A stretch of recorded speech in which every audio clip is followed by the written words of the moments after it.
150 plus in their allotted 20 overs.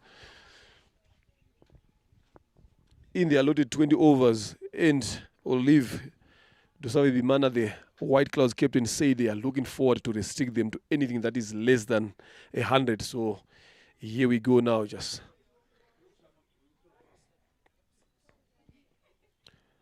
first ball of the RCA T20 Women's Tournament, and Wase Sabrina starts off with a wide. I'm not alone here.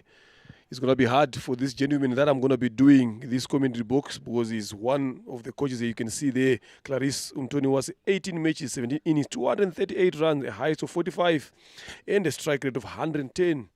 It's lovely, and that average need to go a bit more up, but not bad there for the lefty. Like I said earlier on, I'm not alone. I've got the man who's also lovely shot there to start off the innings. Can it race all the way to the boundary? Not yes, because yesterday we had a lot of heavy rains during the night, so it's not going to be easy for the balls to roll all the way to the ground until they are hit a bit more harder. And this is a good shot from Clarisse Umtoni was to start the innings here for Gahanga Queens, getting herself 2 runs. I'm with the coach of Gahanga Queens here today in the commentary box, Mr. Bryson Kennedy Bujingo. Welcome. Say good morning, Leonard. Hope you're doing fine. Hope you had a great night, regardless of the rain. I think this is it's a beautiful morning here at Gahanga Cricket Stadium on the pitch too. If you look at how the outfield is still too wet due to the rain last night, and what you can expect from these batters that are batting fast. The outfield is not quick. My own point of view is they just need to keep pushing, run hard between wickets, run hard, fast runners as usual in the sport of cricket. Look at Clarissa, that left-hander batter, how she's playing. She's a new player in the team, and if you look at how she's playing, she's got a future. That's a good shot. Dwayne coming from pavilion end. That's a good delivery. She bowls a little bit in swing to the lefty. They managed to get a dot ball. If you look at the White Clouds, how they have been batting, how they have been glowing, and I know even if they have won the toss, they are going to bowl fast. There are a lot of youngsters coming in. They are just willing to win. That's a good delivery. I told you, bowling little in swing. If you look at how that bat, she twisted her bat trying to go across the line, and she's getting bored now. The first over, Gahanga Queens lost the opening batter, Clarisse Wase Umtoni. She's walking out now.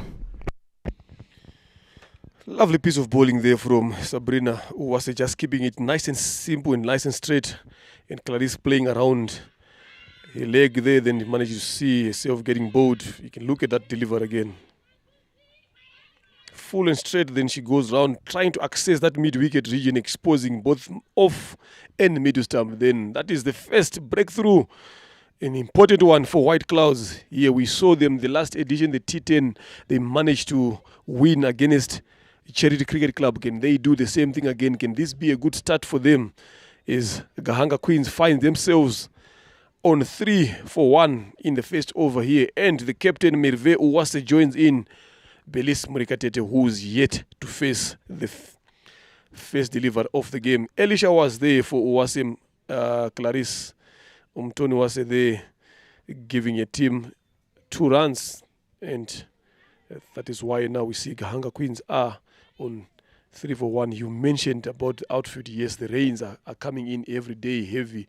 So you talked about the outfield here, BK, and what does that mean now to the players? Now, when you see that the conditions are not allowing you to get those easy boundaries on the ground, what kind of approach can you use? There you see Merve was 43 matches there, 37 and 482 runs, 56 highest not out, a good average of 18.4, and that is good to see the captain now. What kind of approach and strategy is she going to use now after losing a wicket early in the first over? He still have got another 19.3 overs to come here. It's a long way in this game again. So what kind of approach is going to use there? Use of the feet, straight driven, poor fielding there from the middle fielder there. Went through the legs, lovely shot there from the captain. I was talking about the approach, what kind of approach he's going to use, but he's not even worried about the wicket that they have lost. If you look at that shot there, look at it. That is confidence. That is someone who knows exactly what she wants to look. Use of the feet, knowing exactly where she wants to hit the ball, but the fielder there had other options, again, allowing that ball to get to the first boundary of this innings. So going back to that question again, the Bresson, when the outfit is a bit wet like this, what kind of approach should the batters be thinking to use during the entire game? Thank you, Leonard. I think it's just normal. The openers, as long as you hit the ball hard with a straight bat and try to hit down the ground with a lot of power, because we need to use a power play. Whatever that happens, if you win a power play, that's when you see even reaching on our target again. She goes again down the mid wicket. They just managed to get a quick. So that's a good learning from the captain and vice captain Belize Mulekatete. Going back to your question, just trying to hang around after losing early wicket doesn't change anything in the dugout. Said, as long as we're going for our target, it cannot change. It's just losing a wicket is a part of the game. But after losing such a crucial wicket and you're going into bat, then you need to understand the situation. You're still in the game. So you're seeing the fast overs. As long as it's just letting the players play straight and hitting the ball hard down the ground. That's Genje coming in, still bowling, half of fifth delivery. Wase Melve, if you look at that approach of Melve, the openers, with any opener, if you have got a straight bat, hitting the ball with the straight bat, and make sure you present your straight bat as the opener. If you don't have that straight bat, opening the innings, dealing with the new ball, it's going to be hard. And if you look at the Clarissa, the bat was straight, but she twisted the top hand. Then she ended up missing the line and she got bored. And if you look at, as I told you, Bwenje, she bowled some little bit outswing to the right hand batter. She just used the seam and the ball is a little bit slow. There's no power behind, then the ball is swinging, and that's what I'm expecting. The guys are batting inside that side. Look at just the first over, there's no problem in the lands on the board. You just need to keep momentum. You're going 9.6. You will get there, and even look at the projected score is 192. 150 if the players keep hanging in there and win the power play when they are still together, captain and vice captain, and I believe they understand, they are mature players.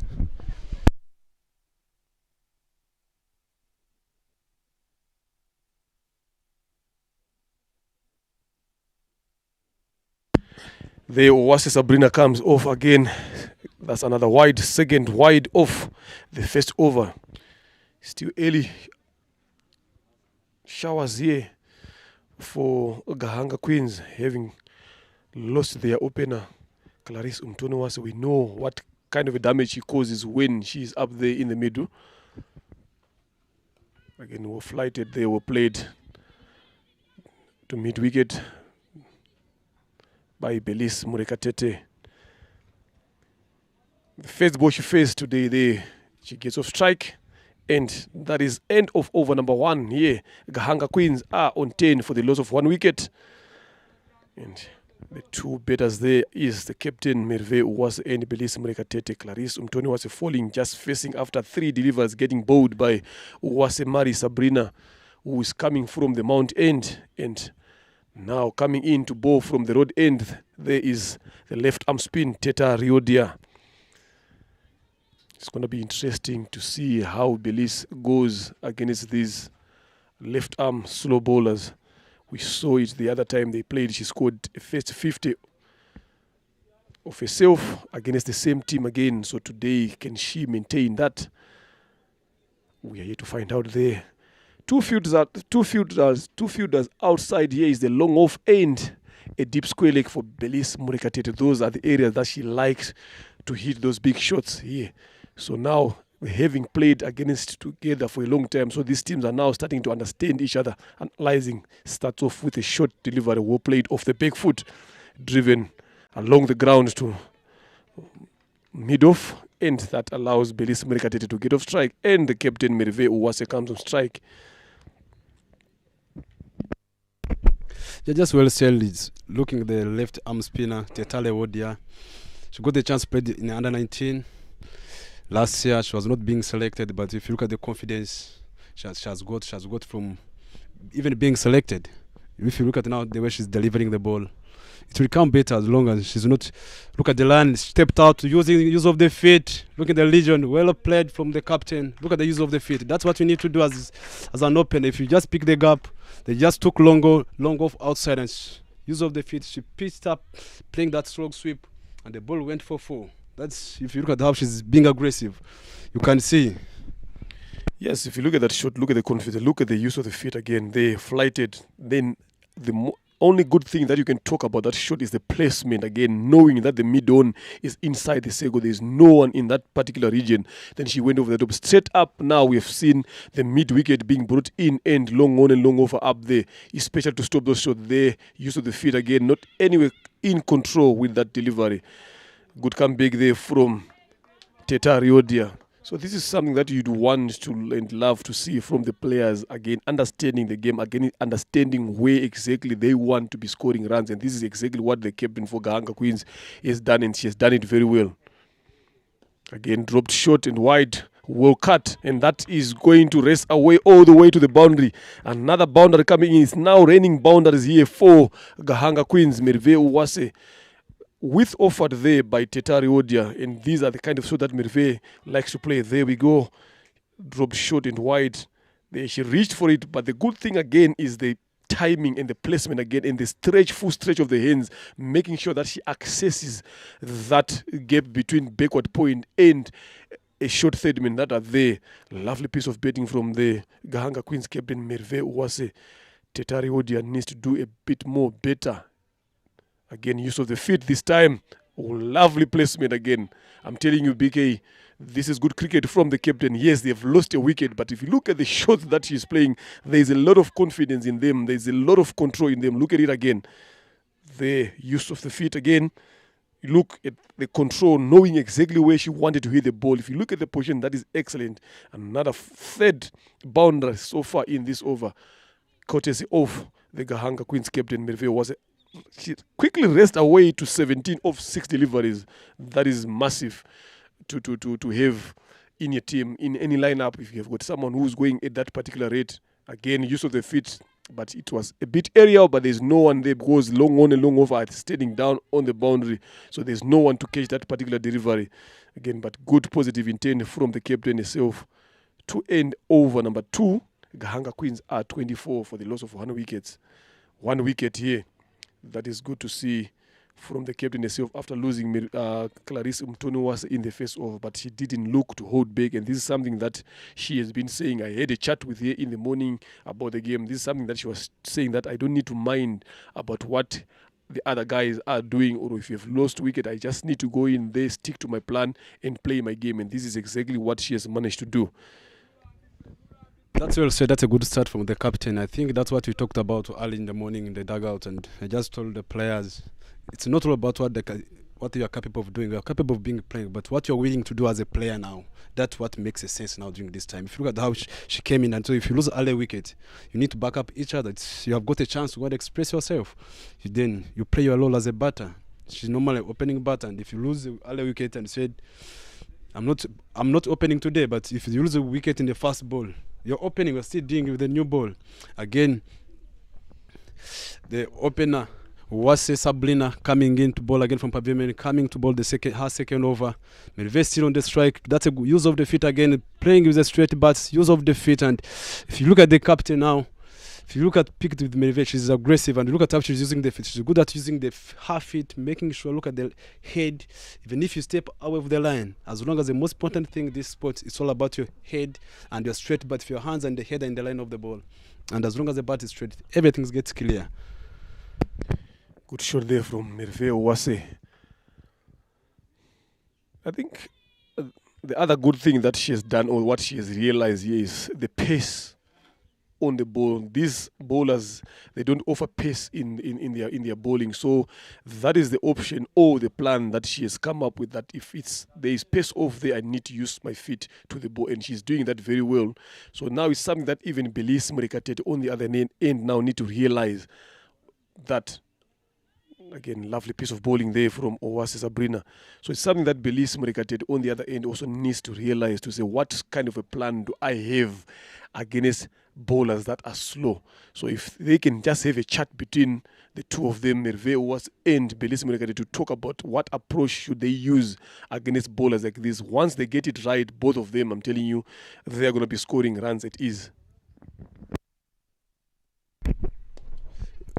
Well said. That's a good shot. Use of the back foot and just picking up the fielder. That's, I think that says she's a too slow. They cover the player who's the extra cover.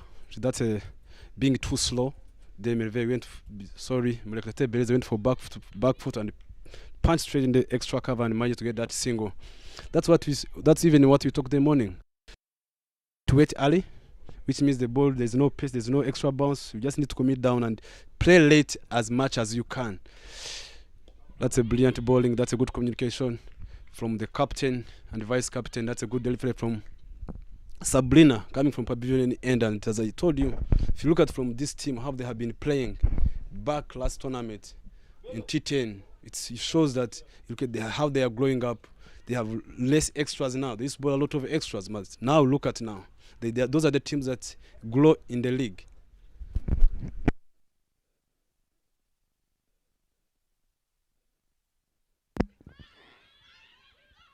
That is trouble. Yes, trouble it is. Poor communication between the two there. Not sure on what to do. The calling between the wickets was not good there from the captain Merve Uwase. Then she finds herself walking back to the pavilion after scoring 19 of 9 deliveries. You don't want to be getting out in this particular fashion, but good presence of the mind and awareness from the White Cloud fielder there. 8 point, a good strike rate of 211. Merve was a 4 fours and 19 runs of 9 deliveries there, but you don't want to be getting off in that particular fashion. There was not even a chance of running that single there. Look at the way she played it again, away from your body.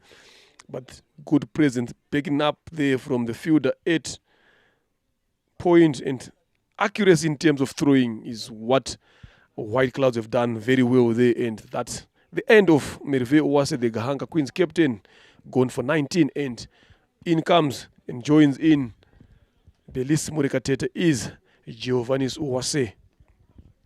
And Gahanga Queens are 26 for 2.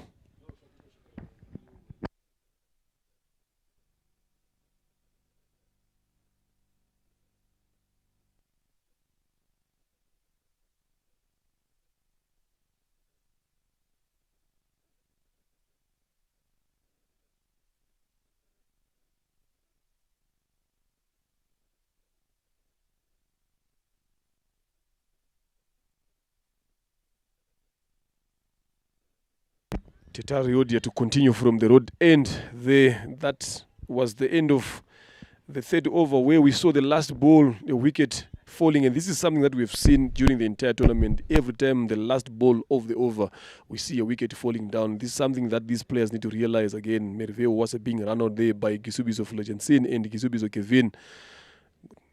The lovely piece of bowling from Tetari Oda. This is what I've been saying. The pace on the ball is not there. And if you look at someone like Belis Murikatete, someone who likes to see the ball coming to her, now she needs to come up with a plan on how to play those kind of deliveries. We saw the captain again using the feet, and it worked very well. So it's something that she should have learned.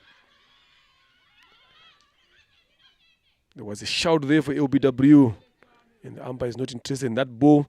Kept low again. These are the kind of ball deliver that she needs to watch, and she needs to watch them very, very careful. Because bowlers like Tetari Wodia, they don't have pace on their bowling. So a lot of the time, that ball is not going to be bouncing a bit more high. It's going to be staying a bit low. So she needs to make sure that she plays as much late as she can. They tossed up, hit hard on the ground, down to long off. There's been some sloppy fielding there, but Marie Sabrina was managed to break the other teammate there and only restricting Belis Murikatete just for a single. And that brings Giovannis Uwase on strike after losing their captain now. So the plan now, obviously, the plan is going to change again here going forward, because after losing 2 wickets inside the power play, which means you need to make sure that sometimes you get yes, you have to play your game, but you have to be a bit more cautious, because you don't want to be losing a lot of wickets as you go on. And this is something that White Clouds have managed to do very well so far. You see again, pace off the ball again is troubling these Gahanga Queens batters here. They don't seem like to have a clue whatsoever to play such kind of deliveries. So if you are the White Clouds captain now, coming in, bowling into the next 4 or 5 overs now, what sort of bowlers are you going to be using going forward? Well said. I just use a lot of spinners on the strike. I just blow, they bowl more and more and try to bowl full and straight on in the line, so that letting the batters try to play straight. If you look at, there's no pace, which means the ball is staying low. The ball is already a weighter, But now what these people from Ganga Queens need to keep doing is to just keeping the momentum going and rotating more and looking to bat longer. Like Giovanni's how she bats. She's a player who has been not hitting the ball harder nowadays, and she's looking to keep staying on the wicket and losing the wicket. Look at the lines on the board. There's no problem with the lines on the board, but the wickets now the team have lost. That's where these girls and the batters who are batting now need to start realizing and say, okay, we lost our wicket. They need to back up the wickets they have lost. They bat longer until the 10th over and they just bat through. One of them need to take a responsibility from that side. 28 for the loss of 2 wickets here after 4 overs. Gahanga Queens winning the toss and opting to have a bet first, and White Clouds managing to strike very early. Yeah, well said there again, Bryson. And now to come and replace Sabrina Uwase from the Mount End is Gisubizo Flogentin coming in to bowl from the Mount End.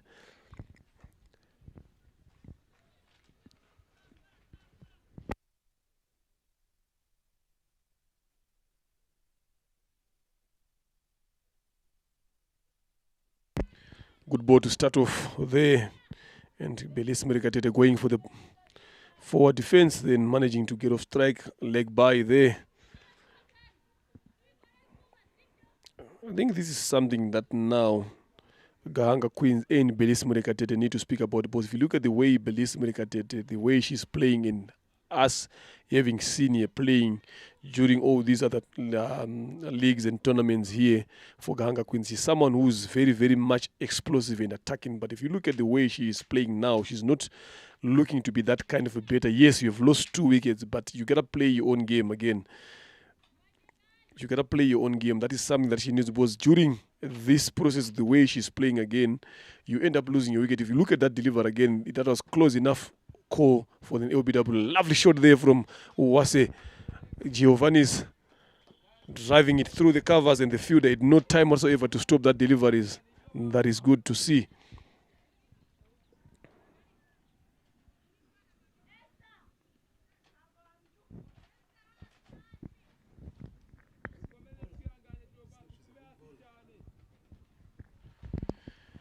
I know you, Bryson, also being the one who's in charge of the Gahanga Queens team, is going to be a bit more hard for you to work on the 2 things here. But now you are here with us here now with I've just talked about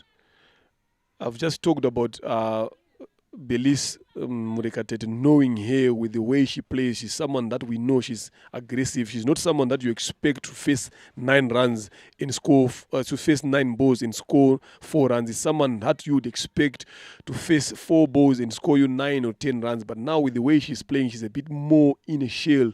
So I don't know what can be the plan. Good sweep shot there from Giovannis Uwase, but because of the slowness of the outfield, that ball cannot go all the way to the boundary. But that did not stop them from getting those 2 runs that they've managed to get. So like I saying about Belis, knowing how explosive she is a batter. But if you look at what is on the screens there now, 4 runs off 9 deliveries, and the way, if you look at the shot that she's playing, she's not the kind of Belis that we all know from here. Maybe the captain, the plan has changed, maybe telling her to be better there for a bit longer. Yes, that can be a good plan. Again, lovely piece of shot there. Hit straight to mid-on by Giovannis Uwase. Now she's been looking to be a bit more positive. So the biggest question that I will ask is, how long can she stay and betting in that particular fashion?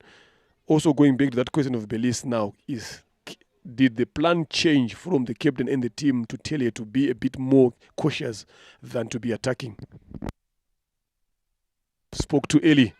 Then I think she had me there.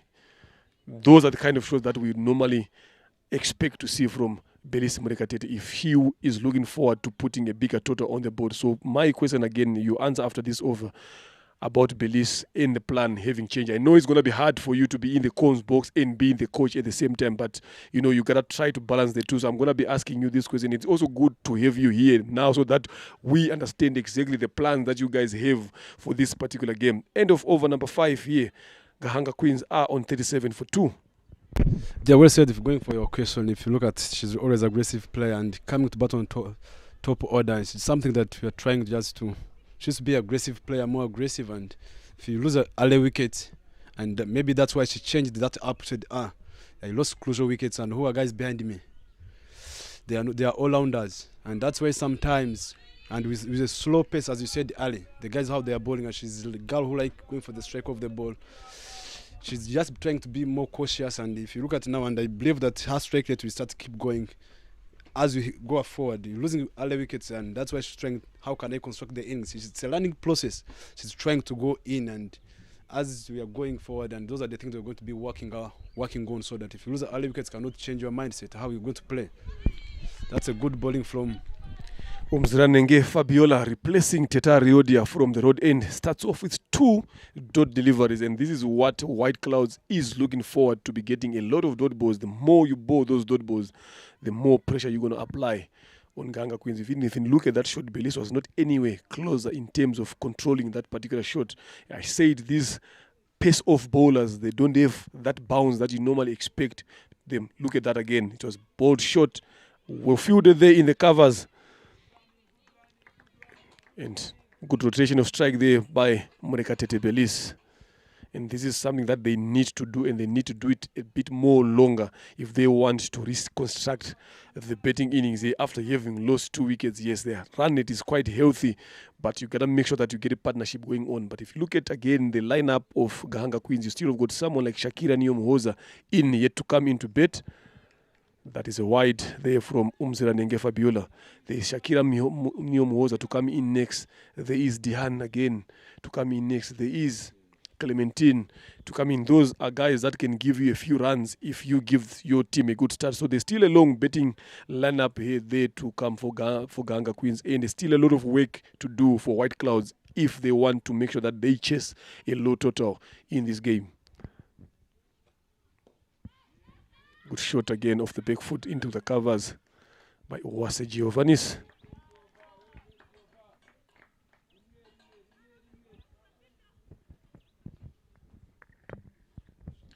It is the RCA T20 Women's League 2023. Now we're ending the year on a good note with a tournament like this, proudly sponsored by Dafabet.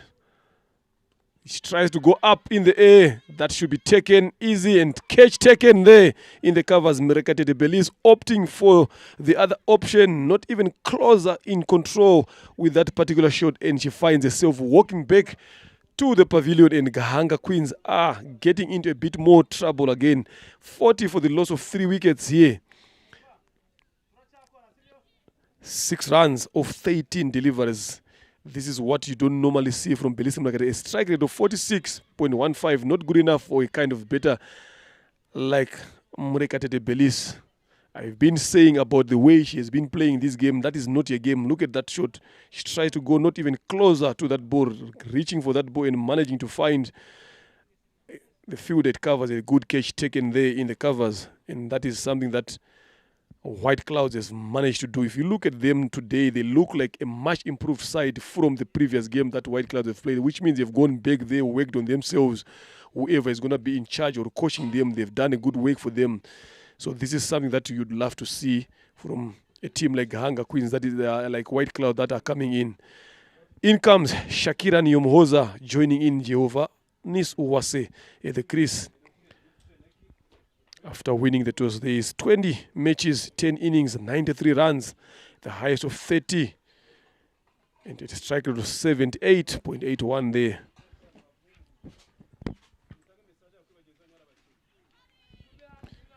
Again, a dot ball to finish up over number 6 power play done here. Gahanga Queens are on 40 for the loss of 3 wickets. The captain for Gahanga Queens earlier on, when she won the toss, she talked about 150. There is the Gahanga Queens dugout from the back. You can look at them, the set faces there, set attitude. They know that they could have done better. This, she talked about 150 plus, but you cannot score 150 when you've got 3 of your main batters sitting back in the dugout again. And the plan is to have one of those guys to bat through, but none of the 3 top order batters have managed to do that. So now going forward in this innings, now you've got someone with a lot of experience under her belt, Giovanni Uwase. Now, I've asked a question to say, how long is she going to bet longer on this wicket? Again, good ball there from Kisubizo.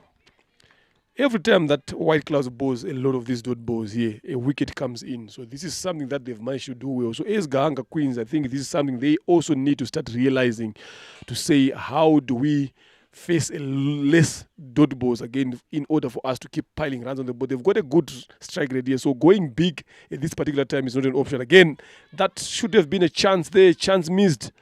Again, Giovanni was going for the sweep. It went a bit earlier, but Tetari Odia 8 square leg could not manage to time that ball very well. And that ball went straight to the knees. Hope she can stand up on the feet. Yes, she's back on her knees. Again, but that was 1 run taken by Giovanni Uwase. So going big, I think, Bryson, at this point of time, if you are a Gahanga Queen, is not an option here.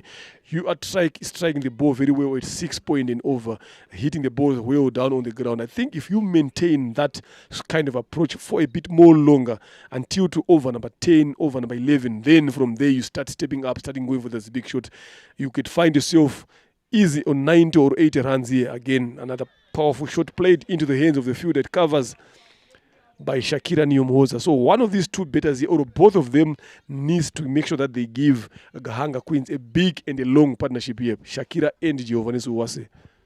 Yeah, that's well said, and that's a way down to the bowling team. White Clouds, how they are bowling tight, straight the line and length, they are close. That's a poor delivery, that's a poor keeping from the keeper of White Clouds. That's it's a wide ball, almost goes. Then the batters of Gahanga Queens decided to say, let us benefit. They managed to get 2 quick singles. As you said, there's no need of going for strike for the ball, but if the ball is in your zone and it's a T20 that we're trying to play, if the ball is full in your zone, at least you can express yourself and get more. And what they need to do now is just make sure that they have lost the wicket, and how are they going to stay on the wicket now? That's what matters most. Play more straight as you can. That's a good delivery from Gisubizo, coming from the pavilion end of the ground B. If you look at Giovanni, those are guys who have been there for a long period of time for the team, and they're experienced. Shakila played the World Cup. All of them try to play the World Cup. They've got that experience. They know if in this such a situation, what can we do? Have got runs on the board, but now we have still more 14 overs to go, and we need to, if you don't manage to go for the score, that's a good delivery, and that's a poor keeping from the keeper of White Clouds, and that was a good delivery from Gisubizo. That's a buy from the keeper. Let us see if they keep going on this later, and I know if you reach in the mid after 15 overs, one of them they're still there on that wicket, and I believe that score will get more closer to it. Early on, Olive, the White Clouds captain, to talk about 100 and less runs. Those are the runs that she said they are looking forward to chase. Good bowling there from Gisubizo again, finishing the over by a dot. 44 for the loss of 3 wickets here, 7 overs gone. She mentioned about restricting Gahanga Queens to 100 and less. With the look of things here now, she has done that very well. If you talk about winning the power play between the 2 now, yes, it might be a bit 50-50 here, because Gahanga Queens are on 44 inside 7 overs, and White Clouds have managed to take 3 wickets here. But I'll give it to White Clouds. Why? Because they've managed to do the biggest thing in this game, managing to take 3 big wickets for Gahanga Queens here. Merive was being run out there, and Clarice Umtono was being bowled, and again Belis Merikatete being caught in the covers trying to go big. So that is something that White Clouds has managed to do very well. Umzira Nenge Fabiola to continue from the road end. She has managed to take a wicket, the most important one of Belis Merikatete. Now she continues to bowl a second over. A lot of fields adjustment here. A deep mid-wicket, a deep extra cover, a deep point, a long on, and a long off. Those are the 4 fielders that are protecting the boundary for Fabiola Umzelanenge, who is yet to bowl his second over now. Drop shot, gone on one knee. Well swept by Giovannis Uwase to square leg. She has to be doing this a little bit more and longer if she wants to put a healthy total for a team. Her and Shakira needs to make sure that they bet a bit more longer. That is the only recognized partnership and the recognized bettors that are left for Gahanga Queens, who are able to bet a bit more longer if there are a lot of overs. The other bettors, yes, they can bet, but they're not bettors that can stay a bit longer. Look at that. Look at that. Poor communication again. That is an easy single in any cricket world, any day whatsoever, any age group. That is easy one from that you can get.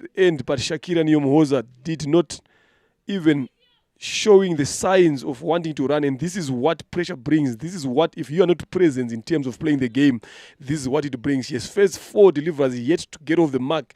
That was her opportunity to get off the mark, but she had other options. Then she opted not to run to take that single, and that is something that you don't want as a team. She tries to go big again and missed.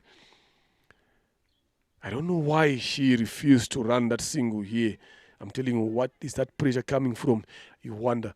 But let's hope she's not going to live to regret, because now she's faced 5 deliveries, and I can sense the pressure inside her mind and her heart now that she knows that she hasn't scored any runs on the ball, so she needs to start scoring. By doing that again, you find yourself losing your wicket in that process. Now again, the way she hits the ball, not even any signs of wanting to run. Again, that time, if you look at it, Giovanni's had to call twice or thrice to make sure that she runs. So she's not even aware of where exactly she wants to score runs. That is an easy single. Again, long off and long on are down. The moment you hit in that particular region, that in your dream or in your sleep, those are easy singles. But Shakira Nyomhoza is not seeming to be interested in taking those singles. Yeah, well said. That's true. And if any ball goes the strike with the outfield, the boys will not wear that with their experience they have got. That's where they need even push 2 lands on the. That's a good shot. Put one knee down, and that's the good shot from Giovannis Uwase. Swept it away straight there, but so it was a good fade set from Yisubizo. Sorry, it's Umzelanenge coming from La Police end, and that's a good delivery from her. I think she's bowling a little bit quite well on first stump. She's not trying a lot of things. Nothing much. Said lane push, and that we look at for the white clouds.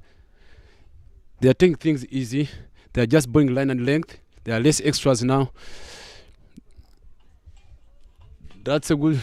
If you look at what we said for Shakira, look at the bat now. She's just standing, and by the time she's reaching with the point of the contact, the bat is already twisted already the top hand, which is just making her not to connect the ball with the full face of the bat.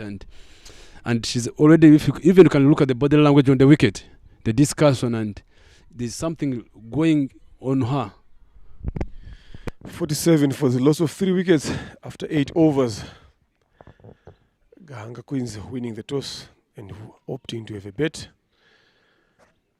Shakira Nyomhoza having faced 7 deliveries here, and she's only got a single, and Uwase Giovanni's, who just faced 14 deliveries on 11 runs. And the only good thing that Giovannis is doing is she's making sure that she gets off strike and she goes on the other end. But now Shakira Nyomhoza is not seeming to be playing that same role again. She just needs to make sure that she gets off strike as much as she can and allow Giovannis Uwase to get more of the strike and keep the scoreboard moving. That is what Shakira Nyomhoza is supposed to be looking forward to be doing again. Change of bowling from the Mount End. Ndaisaba Esther comes into the attack just to bowl a first over. She played a part in that run out of Merve Uwase. Now she comes in with the ball in hand. Can she be the answer for White Clouds again here to get another breakthrough and get one of these 2 batters out? And that question is going to be answered as we go on into the over. Still a long way to go here. 12 overs left to play. A long day and a long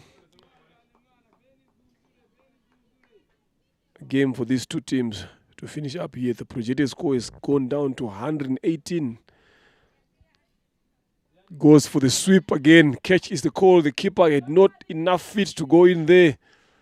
But again, if you look at the way Giovanni has been playing this sweep shot, she has been playing it very, very well.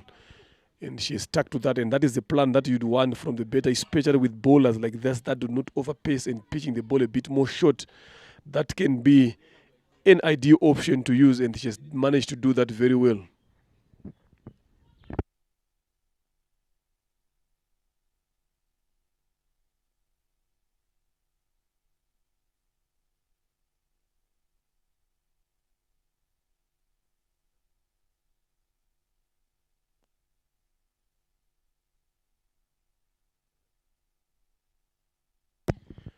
Wide ball followed up there by Ndaisaba.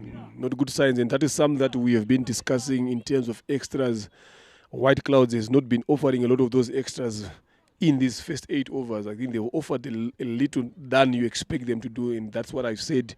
Credit to the guys that have been working with them throughout this break. Now they've come back a different side, they've come back a stronger side, they've come back a side that has got plans and that is sticking to their plans, a side that you can really show that they are willing forward to show their signs of improving, and they've done that, so that very well.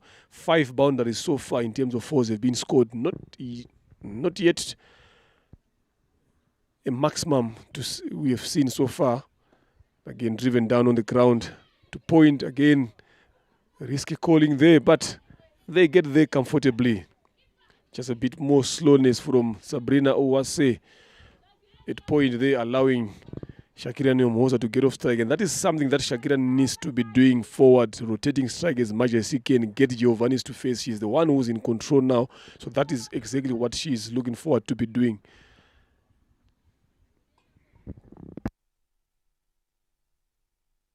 Again, she goes down. That's a good shot again, well placed.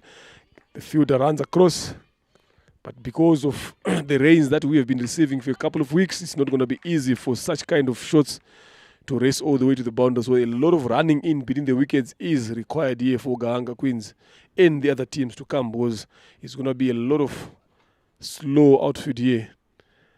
And this is what Shakira needs to start doing now. Rotate as much as she can, get the balls into the gap again, so that you try to relieve Giovanni's from pressure of scoring a lot of runs.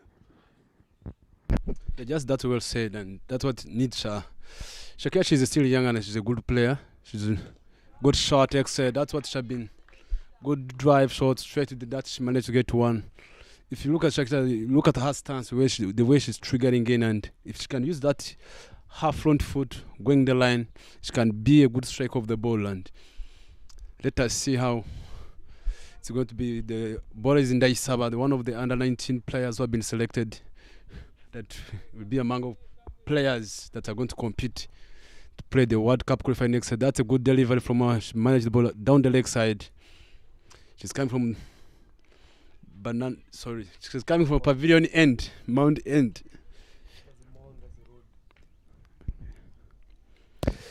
Again, something that we have been speaking about again. If you see in Ndaisaba again, this is the second or third wide she has bowled so far in this over. Again, Giovanni's goes for the ship, so there was a shout there for LBW, but umpire Angeline Nicole not interested in that. Going down the leg side again, Giovanni's trying to go for that sweep. She's been playing this sweep. If you look at the 13 runs that she has scored, I tell you 90% of those 13 runs have come off the sweep shot. So that shows that it has worked very well for her. But you got to pick the right balls now to play those ones. So it's just a partnership that Gahanga Queens need from these two guys here. Again, she goes again down the leg side. The 2 is the call. You can see the way they are running there. Easy 2 there. That's a good line between the wickets, and anything goes. If you look at the way she's trying to play I think if you look at where Tetalodi, I think she's in a long place with the sweep of Giovanni's. She's the falling leg where she is. She's too close behind the wicket keeper. Maybe she's trying to back up the keeper. At the end of the over, 9th over gone. The score is 57 for 3. If you look at what the captain of White Cloud, what she managed to say during the toss, they are still there. What they need now, these girls, they just need to keep getting that partnership going on. If they keep putting runs on the board, probably are going to score 120. I think that can be the projected score said 127. But if you look at the guys who are batting on the wicket, they are good at striking the ball, and I believe that if they just getting that skill of staying on the wicket and leading that and being more calculative while batting, which ball do I need to go, which ball do I need to take, and if you look at the field set of the White Clouds, they are not being too athletic and alert. That's a good delivery from that younger, that's a good outswing. And if you look at that delivery, that's where she took the Belize Mulekatete, tried to step out, and the ball was moving away, and she was closing the bat early. And if you look at Shakila, she's standing on, which means, and that's what we need as a bat. We need to have that body language that you're just hurting to score runs. There's no covers. Look at where the covers is. The whole place is open. Even if you block, it's just quick. Yeah, that's a good shot from Shakila, picking the ball from Umuzila Nenje, pitch the ball in the middle and try to pull it away, and there was deep mid wicket and managed to get a single from there. Yeah, we've said this, all about timing. It's all about placement again, knowing where you want to score the runs here a lot of the times. Yes. And that is what, again, another sweep shot. It has been sweep shot the whole day here for Giovanni Zuwase, and it is worked, and she has stuck to that. Again, another single taken down to square leg for one, and she has been doing that fantastically, very, very well, and she has to make sure that she maintains that. So this is, you've talked about partnership again, and that should be the message that should go across between these two batters again. That is wide. If you look at that wild swing from Shakira Nyomhoza, I doubt if she does have a plan on how to score. She's just swinging the bat and hoping for the best. She's not even moving a feet to get closer to the ball, and that is why she's not even driving the ball. And if you look at it, she has been trying to play one shot the whole day here, and it's not working. So she needs to come up with the option. You see again, she's trying to go across the line as well, and mistime that one. So this is where now smart batters or batters like Giovanni's on the other hand now needs to step in and talk to her, allow it, and give us a bit of some advice on how to play and how to get off strike. You see, she's looking to get one way. That's a big shot. Again, there's a mid wicket in place, and that is a single taken. So this is the area that she's looking forward to score off here again. And if you look at some of these bowlers, the way they are bowling, there's no pace off the ball. So playing that kind of shots is not going to be that easy because it's not coming to you. So you got to get something on yourself to make sure that you dispatch those balls to where you want them to go. If you look at Giovanni's, the way she's playing again, she's getting more closer to the ball, knowing exactly where she wants to hit the ball now. So this is something that Shakira needs to also start coping. But that only comes when both of you guys understand each other and both of you guys discuss about it and what plan are you guys looking forward to be using here going forward. 10 overs gone here. Gahanga Queens are on 61 for the loss of 3 wickets. We are into the last 60 deliveries of this innings. How many more runs can Gahanga Queens put in, and how many more wickets can White Clouds take?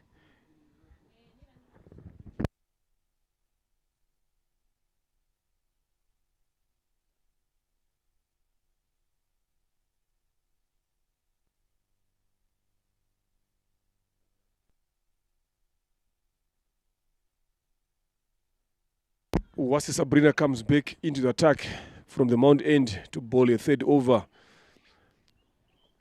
She's just bowled 2 overs, conceding 12 runs. That is very, very good bowling from her. Start off with a wide again. Here now, extras are starting to come in for White Clouds, and this is something that they've done very well in these first 10 overs, not offering a lot of extras, but now going into the other half of this a few overs, now extras are starting to come in, and that is something that you don't want to be doing as a bowling unit.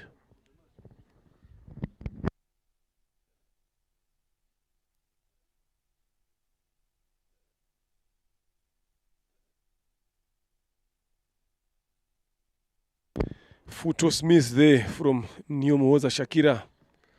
Again, and those are the balls that you normally see batters dispatching into the boundary.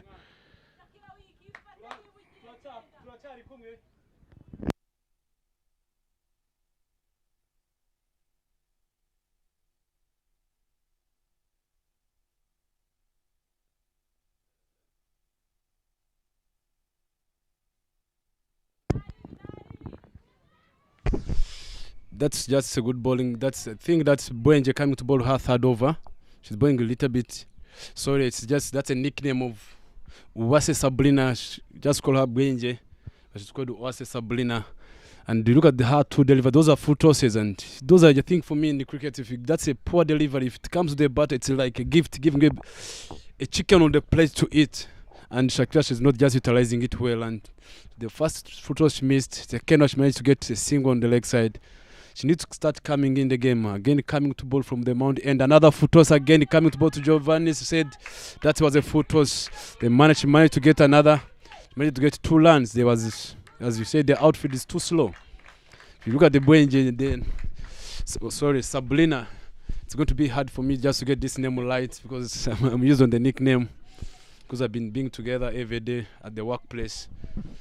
And look at the 3 full tosses she's bowling now. Already she got the 3 full tosses and 3 lands. Those are the balls need to go on the boundary, hitting it hard. And I believe that if she brings that full toss against Giovanni, she's taking that ball away. Coming against the ball, her 4th delivery. She tried to play a slog sweep. The ball's up in there, but there was it's no man's land. They managed to get another one. She managed to get 2 lands. If you look at just Shakira Niyomuhoza, if you look at her body language on the crease, she's looking like if I'm a good bowler, someone who's just bowling there. I think already, if you can see that now she's tired on the wicket, those are kind of the body language that says she's walking in now, and I think that shows that there's no plan. She's not getting ready to deliver for the team, but I hope she will. Again, hit down to square leg there. Can it go to the boundary? No. A lot of running between the wickets now needs to be done between the two here. And it's not going to be easy for anyone to get those 4s down on the ground because of the wet outfield that we are experiencing here. So that is something that Gahanga Queens batters need to realize and make sure that they get the ball in the game. They run hard between the wickets, convert those 2s into 3s, things like that, 1s into 2s. Then that can allow you to put in that total that you're looking forward to put. So running between the wickets is going to be key during this game here. Goes up, is fielder under it. Chance goes and chance missed. I think Rio de Ateta should have done better there. Those are the chances that changes the game. You take catches like that, the whole equation of the game changes here. And that is something that they hope White Clouds won't live to regret later on. Dropping someone like Giovanni Uwase, who is on 21 after 24 deliveries, well in control here. Now giving you a chance, then you let that chance go. End of over number 11 here. 70 for 3. Gahanga Queens it is. Mr. Leonard, if you look at these things that have been happening quite a long time, if you look at the ball that took, look at the Chinhila girls getting ready for the second game. Afternoon, Dafa Bet T20, they are just already coming away, all the way from Northern Province, coming to play against Charity. That's the second game that's coming in, and the players are already on the ground just watching the team that are going to play against. I think they're picking notes now. If you look at I think it's because the players are not being calculative, or it's the presence of mind, or it's absence of mind not being more calculative. It's the last ball of the inning. Yes, I know you can get that ball for your zone, but sometimes it's a risk. Getting a risk shot. I think sweep shot's a good shot sometimes, but if you sweep for the last ball, it's going to be a risk shot, and that was a chance. I'm telling you, if it was a good fielder, that was going to be out. I don't know what do you take on that? Yeah, it's just a matter of understanding your game again. I think that is one of the 4 sweep shot that she has played so far in her 21 runs here. She has been playing that sweep shot very well. So it's just a matter of her understanding which one to slip. Do I have control on that particular deliveries? Things like that. So it's something that has worked for her. Again, she goes for that sweep. And it seems like there's been a bit of some pads or the boss umpire Remy Singis was not interested in signaling wide on that particular delivery, which means it touched something from Giovanni's body there. Again, Rio de Ateta continues from the road end. I think that's a good change from White Clouds. She's a little bit, if she sweeps, if not connect that ball might be go up in the air, and the ball is more slow. That's a good delivery from Tetalo. They are coming from Lodi's end. That's a good delivery. She managed to get a dot. That is the shot for Giovanni.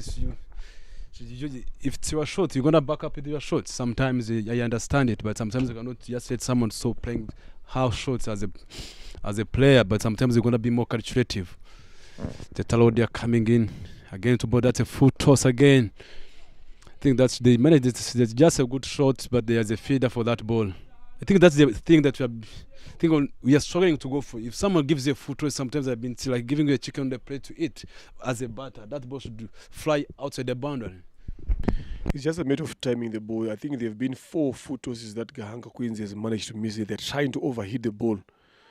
That has been hit big. Is it big enough to? Not big enough to get to the boundary. And again, the running being the wickets again, not good enough for these 2 Gahanga Queens batters. That could have been an easy 2 runs there. You got to try to put pressure on those boundary fielders again here.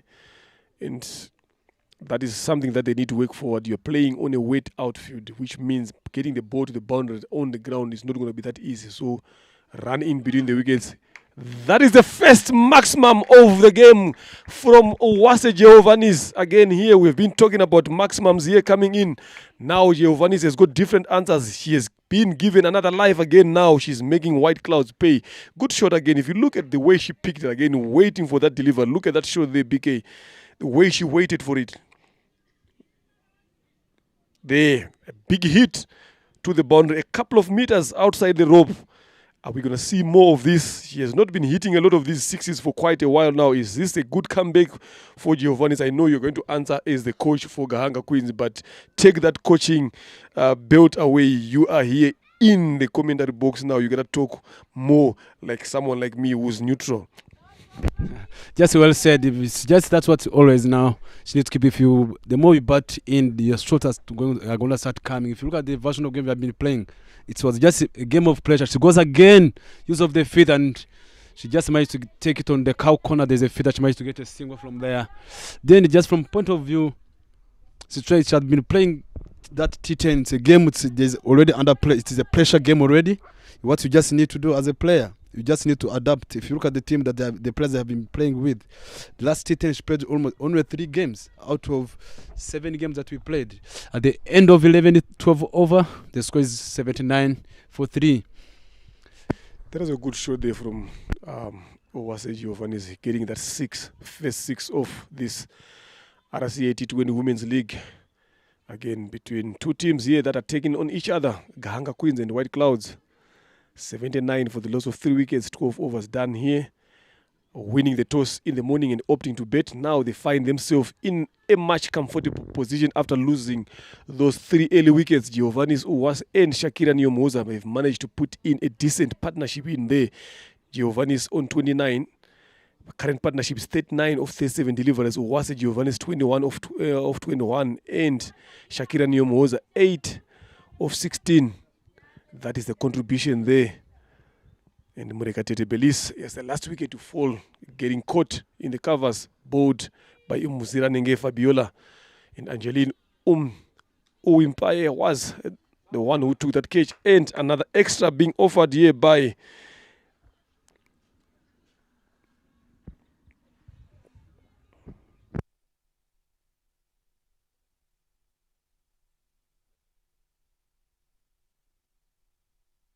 Ndaisaba Esther comes in again.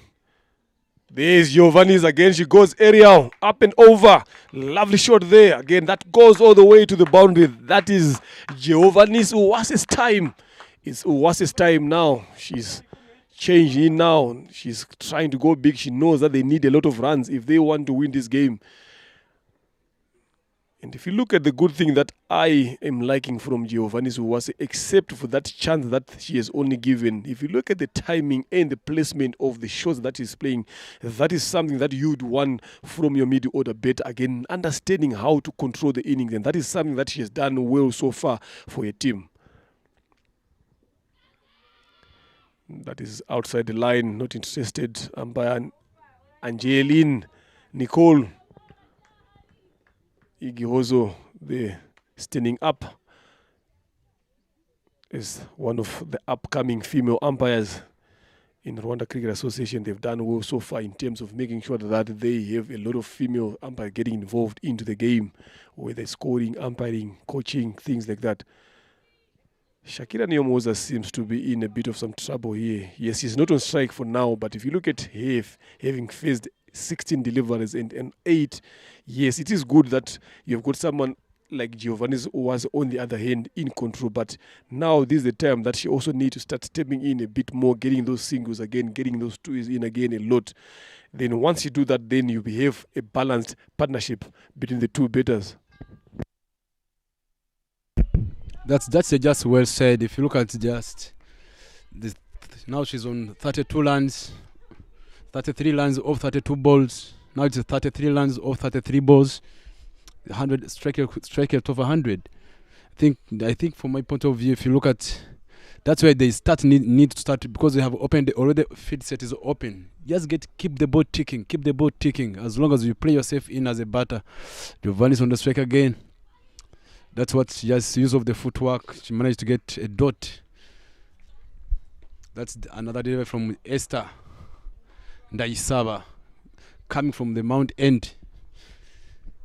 Now the score is 84 for 3. 12 overs, 0.5. 1 delivery to go. Let us see what I've been talking about. Last ball of the inning. What do you expect, coach? Good ball there from Daisaba to close off over number 13. Finishing up with a dot. Giovannis was on 33 of 34. You're going to see the first 50 of this Women's RCA Davabet League. Does she have the same mindset as we are having here now about betting longer and putting runs on the board for herself and the team? 84 for the loss of 3 wickets here. Into the last 7 overs of the first inning, Hunger Queens taking on White Clouds. And White Clouds have done a fantastic job so far, except for that one catch that they've dropped for Giovanni Zawasa. But in terms of chances that have come their way, they've managed to take them. And that is something that you'd want. And it's now a much improved side from the side that we've seen so far in other previous encounters and tournaments here. So it shows that they've done a lot of work behind the scenes with their coaches there. Umzira Nenge Fabiola to continue.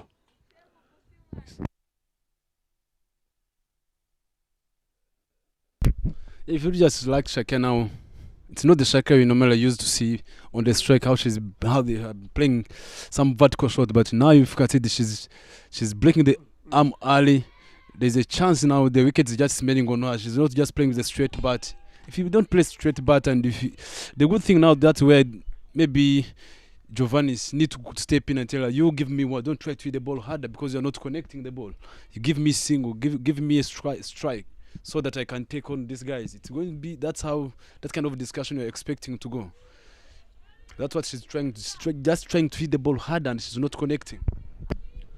You can only hit what you can see, and they always talk about getting closer to the ball every time, and Shakira is not seeming to be doing that. And I think she's also giving you something to work on after this game as a coach, so you should be one of the happiest person here, knowing that she's giving you a job to do, something to work on. You are clearly seeing it from there again. That was hit with power and precision, and the placement is excellent there from Shakira Miniomohoza. She has been trying to access that region a couple of times and not getting one, but this time she managed to get one into that region.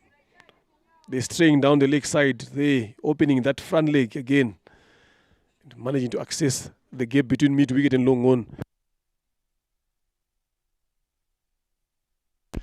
I said that's well said. If you look at, even if she connect that ball, look at the technique she's using. She's going away off the ball. I think the way she's breaking the ball early, she's still young. These are the players that are coming in. You just see, need to play more vertical shot more than everything. She's just look at now that, so it's just wide ball, and you cannot see you cannot hit what you didn't see. If you look at for her, if you look at how how she's bowling, she has been bowling for the first 3 overs. She has been bowling very tight, and she might take a crucial wicket of Ganga Queen's vice captain. If that's what this long, I think I can call it short format game, T20.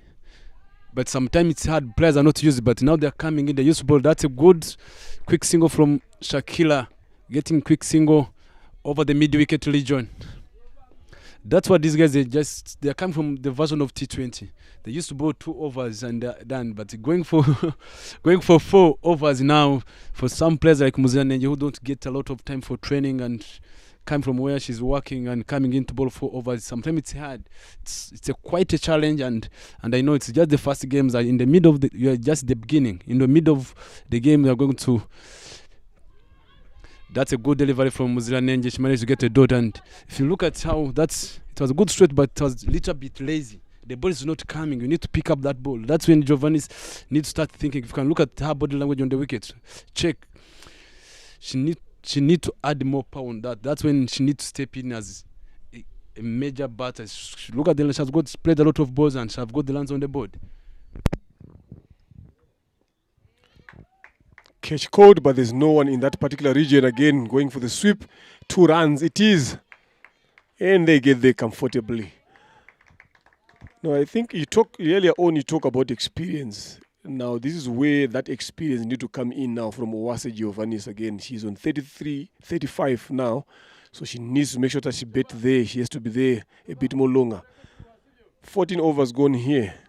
93 for the loss of 3 wickets. Good recovery, I might say, from Gahanga Queens here after losing those early 3 crucial wickets. The captain, Belize Murekatet, and the opener, Clarice Umtonwase. But Giovannis Uwase and Shakira Nyomoza gave them a good partnership to play around with. Now they've got something to bowl it here. Now into the last 6 overs.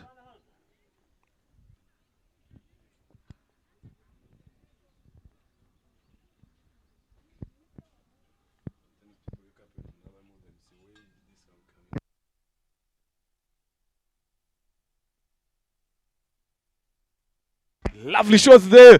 Again, miscommunication. Again, can that be a run out? Shakira just hit the ball and she finds herself off the field there. Nyomoza manages to go out. And I said it, let's hope she's not going to get herself out trying to go big now. That was a good shot, but the communication between the two was not good.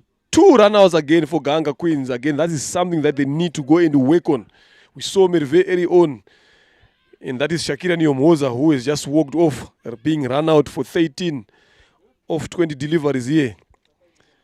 I'm telling you, it's not good signs for a partnership was starting to grow here, well in control. But after that lovely good shot again at middle, look at it. Well played, well controlled.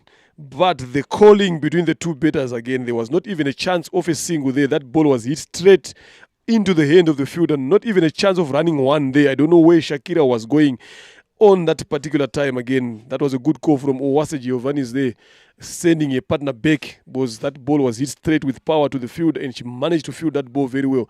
2 run-outs so far for Gahanga Queens. Not good signs for them as a team. 93 runs for the loss of 4 wickets here. As soon as we were about to talk about a partnership between Shakira and Giovannis Owase, then we spoke to Eli. We managed to see herself going off. Miscommunication again between the two there. And this is something that you don't want. But still, the most important thing now, Giovannis is still there on 35 of 37 deliveries. She is the kind of player now, or better, who needs to make sure that she sees this inning all the way to the end.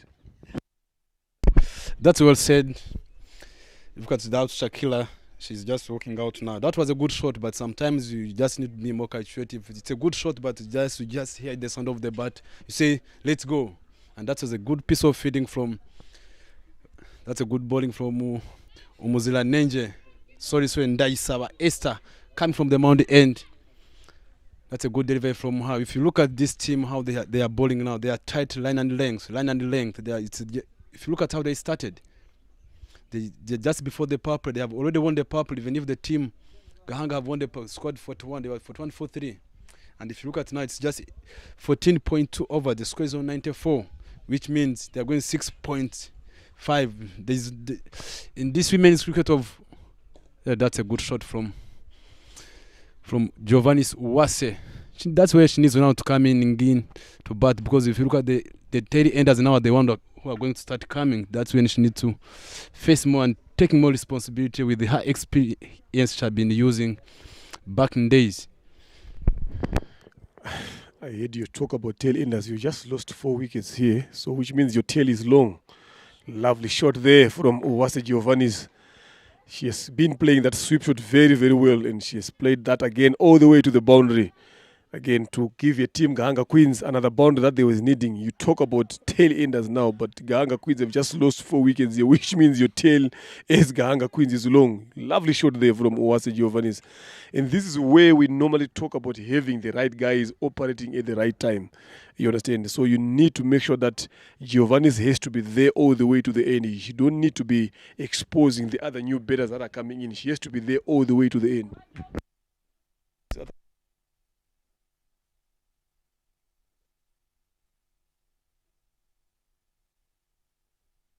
Good comeback there, bowling from Ndaisaba, but the keeper did not do any justice to make sure that she supports the bowler and allows her team to consider. That is a bye being signaled by umpire Angeline Nicole.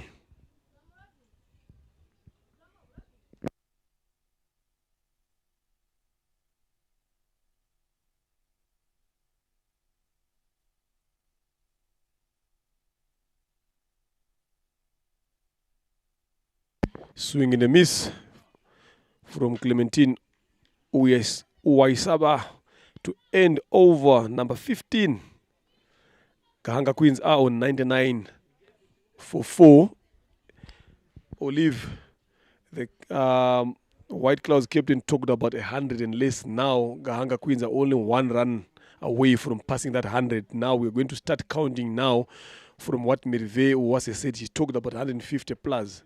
How many more runs can they add as Teta Riodia continues to bowl a last over from the road end, taking a time to put the fielders in the right places. Shakira Nyomoza being run out here by Ndaisaba Esther with Gizubizo Kevin for 13 of 21 deliveries. She was starting to get her innings in, then eventually she managed to find herself going down. Futos again offered. Futos hit, but straight to the fielder there, and that brings the 100 up for Gahanga Queens. Giovannis Uwase has played very well so far in this inning now. She's currently on 39 of 40 deliveries. Can she put more runs on the board here and give her team and herself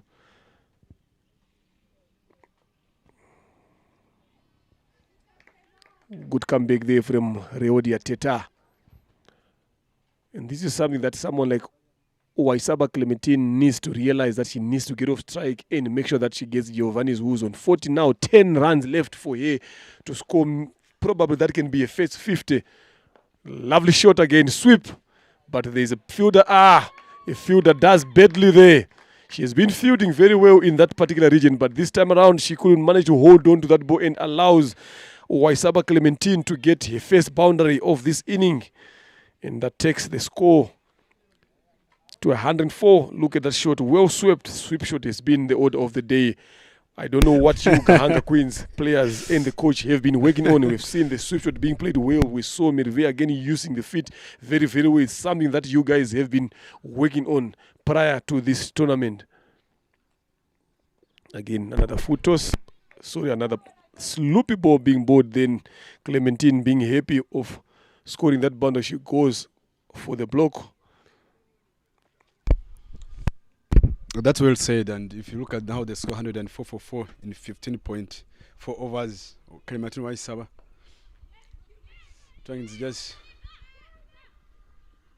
yeah, it was just a risk learning between the wicket, but they managed to get that quick single. That was good learning from Giovannis Uwase. Now 2 deliveries to go. The score is 104 for 4 wickets, and if you look at the projected score, they're saying to 133, and that's what we went down for the. That's a proper one. That's a good shot from Giovanni Uwase. 1 delivery remaining. That's a good landing between the wickets. The end of now, it's a 16 overs gone. The score is 106 on the board for loss of 4 wickets, and I think this is where these are death overs now, where Giovannis needs to find a way how she can just get these 9 lines and start catching up. I'm telling you, I'm sure if she just closes that 50, we just get a little bit short. We just fall short of our target 150 and above. But even getting there now, we just need people who can hit the ball hard and go. One of them need take a responsibility and yes, I'm going to take this charge and go for the score now because we still have wickets in hands. I'm telling you, I've been one of the guys that have managed to witness the East Africa for the men that has happened. We've seen a lot of batters getting themselves out when they get to those 40s. Let's hope it's not the same with Uwase Giovanni's here. Change of bowling there from the Mount End. Gisubizo comes back again to bowl a third over. I've seen a lot of batters during that East Africa tournament trophy there. A lot of the batters falling in 45s, 48s, a lot of them. Shot or played into the covers. Fielders down there. Lovely piece of fielding from the fielder in deep extra cover. But good shot there again from Uwase Giovanni's.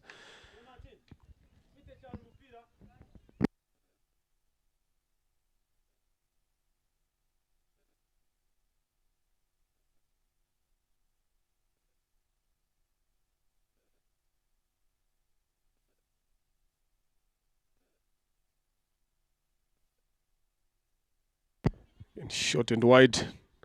And umpire Nicole signals it wide down the leg side. Extras again are cribbling in slowly for White Clouds, and something that you don't want to be doing as a team, especially when you've got someone who's well in control there in the middle.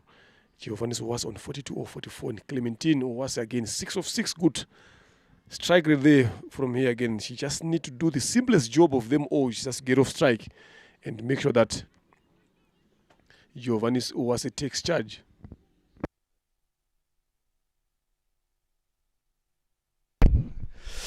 She just edged away. That was a good delivery from Gisubizo. Bought a good yoker, and that's the thing that all tail-enders need to start doing, especially the bowlers who bowl in death overs. That's what you just, if you're good at bowling yokers, you're gonna be consistent. If you look at Clementine, how she's playing, she's trying to play across the line. Everything, any ball that comes the stretch, just trying to sweep. If you're a good, clever bowler, you say, I'm coming. You miss a hit, and what you need to do, you set a feed for that delivery. If she plays across and she connects, that ball cannot go anywhere. That's a good shot, going for back foot and managed to get that quick single threat, the third man. And she managed to get a single. Now the score is 110 for 4 wickets. There's 16.3. 3 deliveries to go now. So it's a 2 deliveries to go. Let us see Gisubizo what she can manage. Can she Gisubizo take some wickets in the last overs? She's too defensive with the Clementine Uwase, and I think if I was Clementine, I said, okay, there's no need of getting dot balls now during this situation. Or from here, we're going to be the team Gahanga Queens will be remaining 3 overs to go. And what I would love to see someone like Zurufat Uwase going in there to bat, especially in the last overs of the innings, and to see what can she give a team as Gahanga Queens, and then goes for a wild swing and a miss. Waisaba Clementine not managing to do one of the easiest job any batter would want, just to get off strike and give Giovanni Uwase. She is sitting on 43 now. Yes, we know it's not all about you as an individual, but when you are getting closer to a milestone, you need to make sure that you get as many chances and opportunities as possible, because this might be your only chance to get closer to scoring a half century. So you gotta make sure that you give yourself enough time and enough chances to get there. 110 for 4, 17 overs gone into the last 3 overs of the first innings here. Gahanga Queens taking on White Clouds.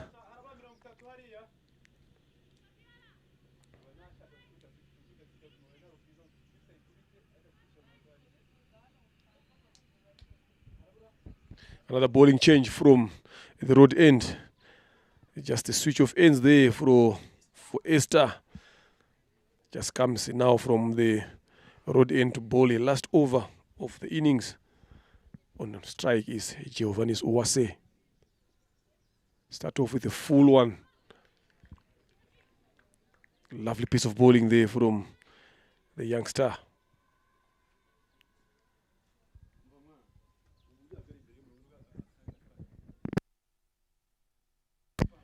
Ndaisaba Esther bowled 3 overs, conceding only 18 runs.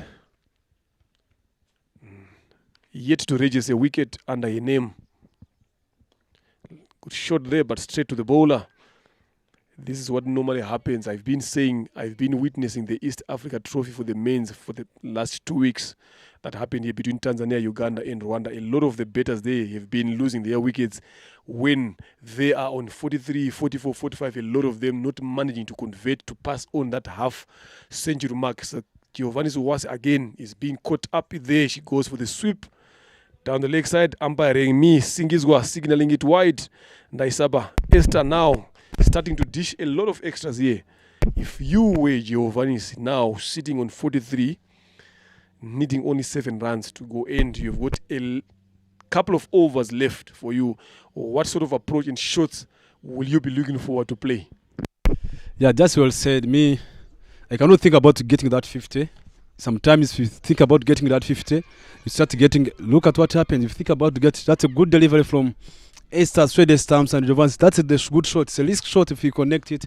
Sometimes you're going to understand you're on 50. That's what we talked about. Sometimes you start getting more defensive, being greedy on yourself and say, I want 50. Think you're not supposed to think about that 50 now. Yes, think about the score you're going to put on the team. It was a Giovanni, so that's one lands, 43 runs. She made first 47 balls, 3 fours and 1 6 with a strike rate of, with a good strike rate. That was a good innings from her. If you can take a look at that wicket again, she has been playing the sweep shot very well. But I don't know if it was me who has seen that, but I think that ball has taken something off the bat to the pads there. Unfortunately for Uwase, Giovanni's umpire saw it the other way. And in comes Zulfat Uwase. And as soon as she gets in there, pads off.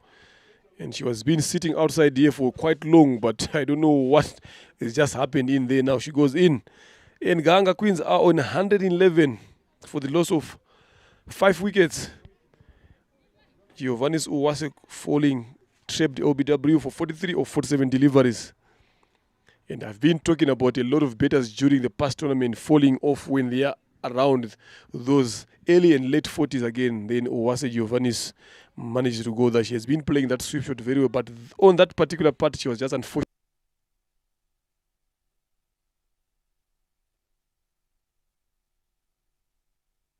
Let's just see if the team gets 130 on the board. It's going to be amazing, and I'm just looking to see how the white clouds, the kind of approach they're going to use when they are chasing such a score. It's going to be amazing. And that was a good innings from Giovanni's as a player. Then that's what you have been going back to your question. Yes, if you think about your 50 now and you have 3 overs remaining, sometimes you start getting more, being more defensive.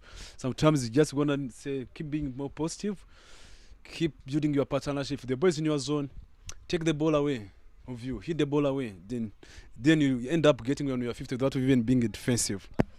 But I think on that particular occasion, if you look at the 43 runs you have scored, almost a lot of them have come from that sweep shot. You understand? So I think it was just something that she just managed to do, and she just did not execute that shot very well. Zulfa, 20 matches there under her belt, but not a lot of runs there. There, she tries to go for the block, but the keeper has got other plans, and that ball races away all the way to the boundary. Like they always say, fortune favors the brave. They just tries to go for the defense, but getting into the way of the keeper who did not get a clean pick of that ball and allows a team to concede buys. Lovely bowling there from Ndaisaba Esther. And those are much needed runs for Gahanga Queens as they see themselves now in 115.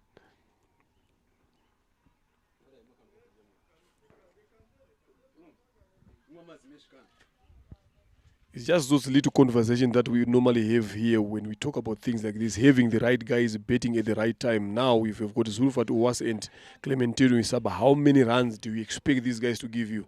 There she tries to go big, but inside edge to square leg, who manages to do a fantastic job by stopping that ball from going to the boundary. The captain herself doing the fielding job there for her team. But that allowed Zulfat Uwase to get off strike. And that brings Waisaba Clementine, who's currently on 7 of 9 deliveries. She's the one who is now supposed to take charge and see a team off to the end here. 120, 130 around there can be a good tutor for Gahanga Queens to defend. We have been talking about the improvement of White Clouds. You never know, with the bet again, they might come up with a lot of improvement in their betting lineup. So we are yet to find out there, as Gahanga Queens, the captain talked about 150, but 150 here is not on the cards. It's lovely good ball again there from Daisaba S, and good shot from Waisaba Clementine. We've got another afternoon game again here.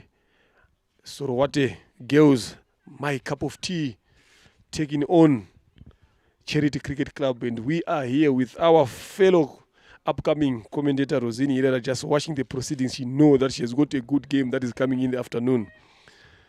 Good luck in that game, Rosine.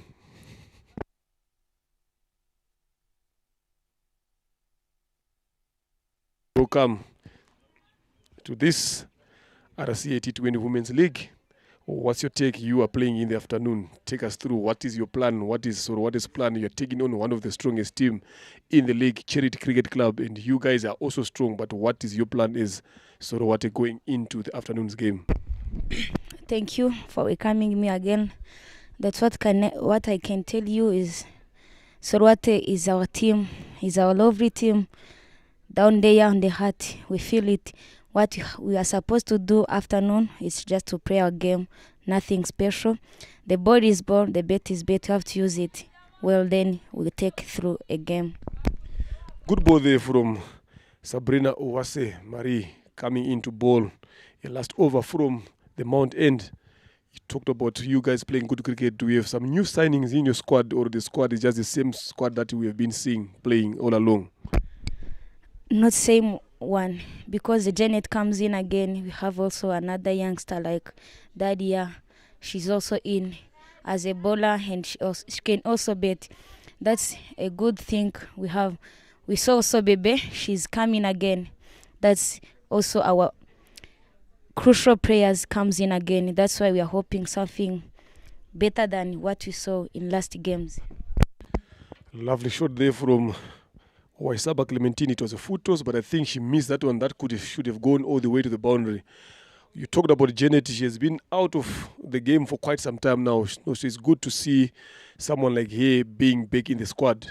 Zurufat Owase tries to go big, finds the mid-wicket player there, but there should be easy 2 runs here now, but the run between the wickets is not good enough. Owase Giovanni is the last wicket to fall of 43 of 48 deliveries for Gahanga Queens. I think now, if you look at this game now, Rosine, now you also as a player, now you've got less than 1 over to play. Now, with guys that are feeding on the boundary, we know this outfit is not a bit quick now. Why? Because it's weight.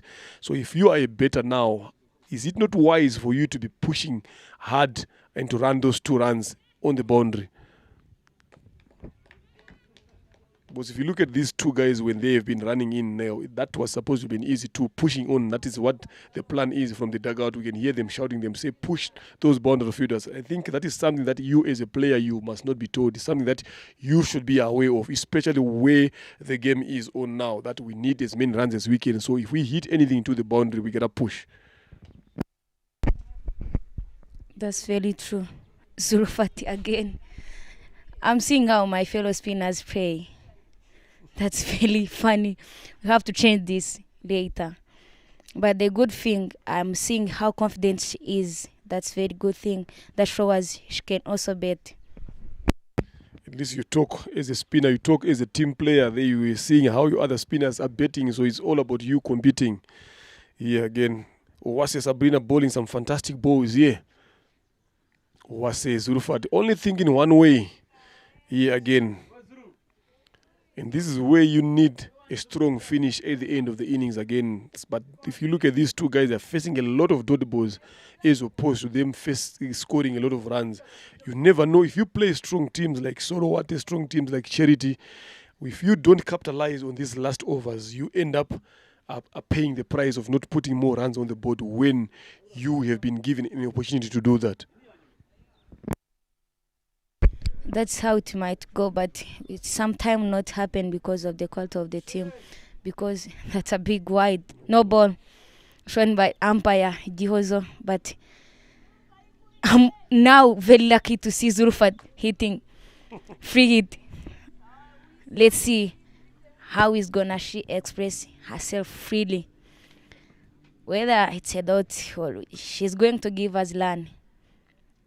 Free her arms, but swing and miss without knowing where the ball pitches. Quick goal, learn out. Clean pick from keeper, throw it to the stump. That was very nice to see keeper taking decision to throw it without any backup, saying, I know I'm going to shoot that ball. It's gonna take off the bells. That's very good job from her. If you look at the way these guys have been run out, that is a no ball anyway. That you get the ball that you can hit away anywhere you want. And Clementine being run out there. Again, a third run out that we have witnessed here for Gahanga Queens Rosin. Not good signs as a betting unit. Clementine falls again for 9 of 12 deliveries.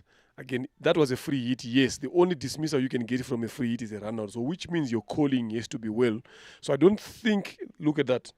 She missed. Then, yes, it was a fumble from the keeper, but it was way too close to take a run from an accuracy again from the keeper, knowing where the stumps are. Then she manages to do that, and that's why you see now Clementine walks off. In comes, again, Diane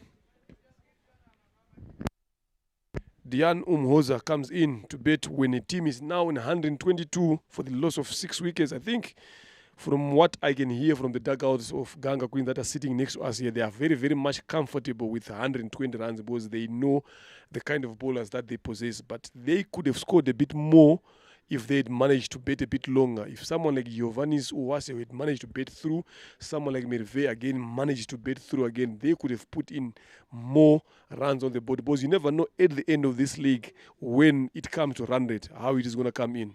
The Zuruva tries to go across the line, but managing to find the field at mid-wicket. Dot ball again considered into the last over of the inning. Rosina, how many runs do you think these two are going to give their team? With this batting I'm seeing here, it's like 2 runs. Either maybe we can get another bias, but for their betting, we can have only 2 runs. Because we know how Fulgentine disciplined she is. Though she gave us wide, that's a first line, but not to what I'm saying. I'm now saying to what they betted on themselves. You're always talking about runs off the bet. You say this off the bet, they can only give us 2 runs. But Gizubi's of Fulgentine has got otherwise. She's now starting to dish in extras. This is what we always talk about, having the right guys betting at the right time now. So this is something that even going forward as Gahanga Queens, there Zulufa tries to go big. Not big enough to clear the 30-yard, but not stopping you from getting to the other end and getting that single. So going forward, again, even you as your team and the other teams, something that they need to learn forward is when you are in this situation, you need to make sure that you've got the right bettors betting in there. When you've got the right bettors betting in, you are in a good position to pile up a lot of runs at the back end of the innings. But when you get bettors like this, especially who are known for bowling in your team, the chance of you scoring a lot of runs are going to be less. So it's something that you teams needs to learn going forward. There is Umhoza Diane. But look at the running again, Rosin. There is no signs of coming back for 2, but Zurufat pushes there to run for 2. Those are easy 2 runs again. But if you look at the takeoff, as soon as he plays that ball, she had no intent of coming back to take the second run. We are talking about the last over of the game here. You've got a lot of wickets in hand. You need runs. So which means running in should be very, very important for these 2 guys here. That should be a cutest over of running because they are pushing 2 runs. But these 2 bettors, they are not good at. If I think it was Belize or Giovanni's, they have run 3 runs instead of running 2. That's why they are now getting down because of batters that are not betting in the right time.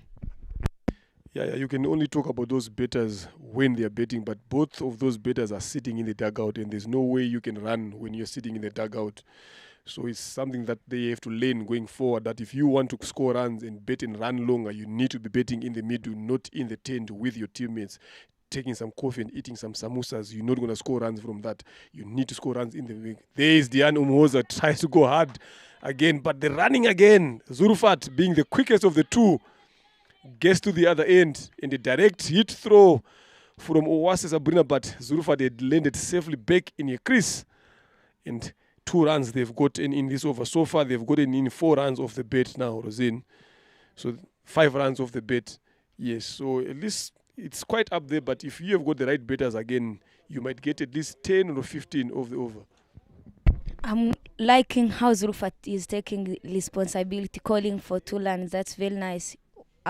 Seeing if she gets a main chance to bat, she can be a good batter and she can run to the wicket. Now, long call, miss, run out. That's a wiser from Zulfa taking 1 run safely by the mistake of. Yeah, but that's what you want from Lasbo. Unfortunately, she got herself run out in the process, but the idea was fine of wanting to know what to do at the end of the inning. End of first inning here between Gahanga Queens and White Clouds. Gahanga Queens managing to put in 128 runs on the board for the loss of 6 wickets. And Gahanga Queens White Clouds, when they come in to chase, they will be needing 129 runs to win from their allotted 20 overs. A good comeback there from Gahanga Queens after losing early through 3 wickets up the order again. So this is lovely to see the comeback. So the most interesting part now is to see how is White Clouds going to chase this score. Look at the Clarisse Mtoni was not spending a lot of time on the crease.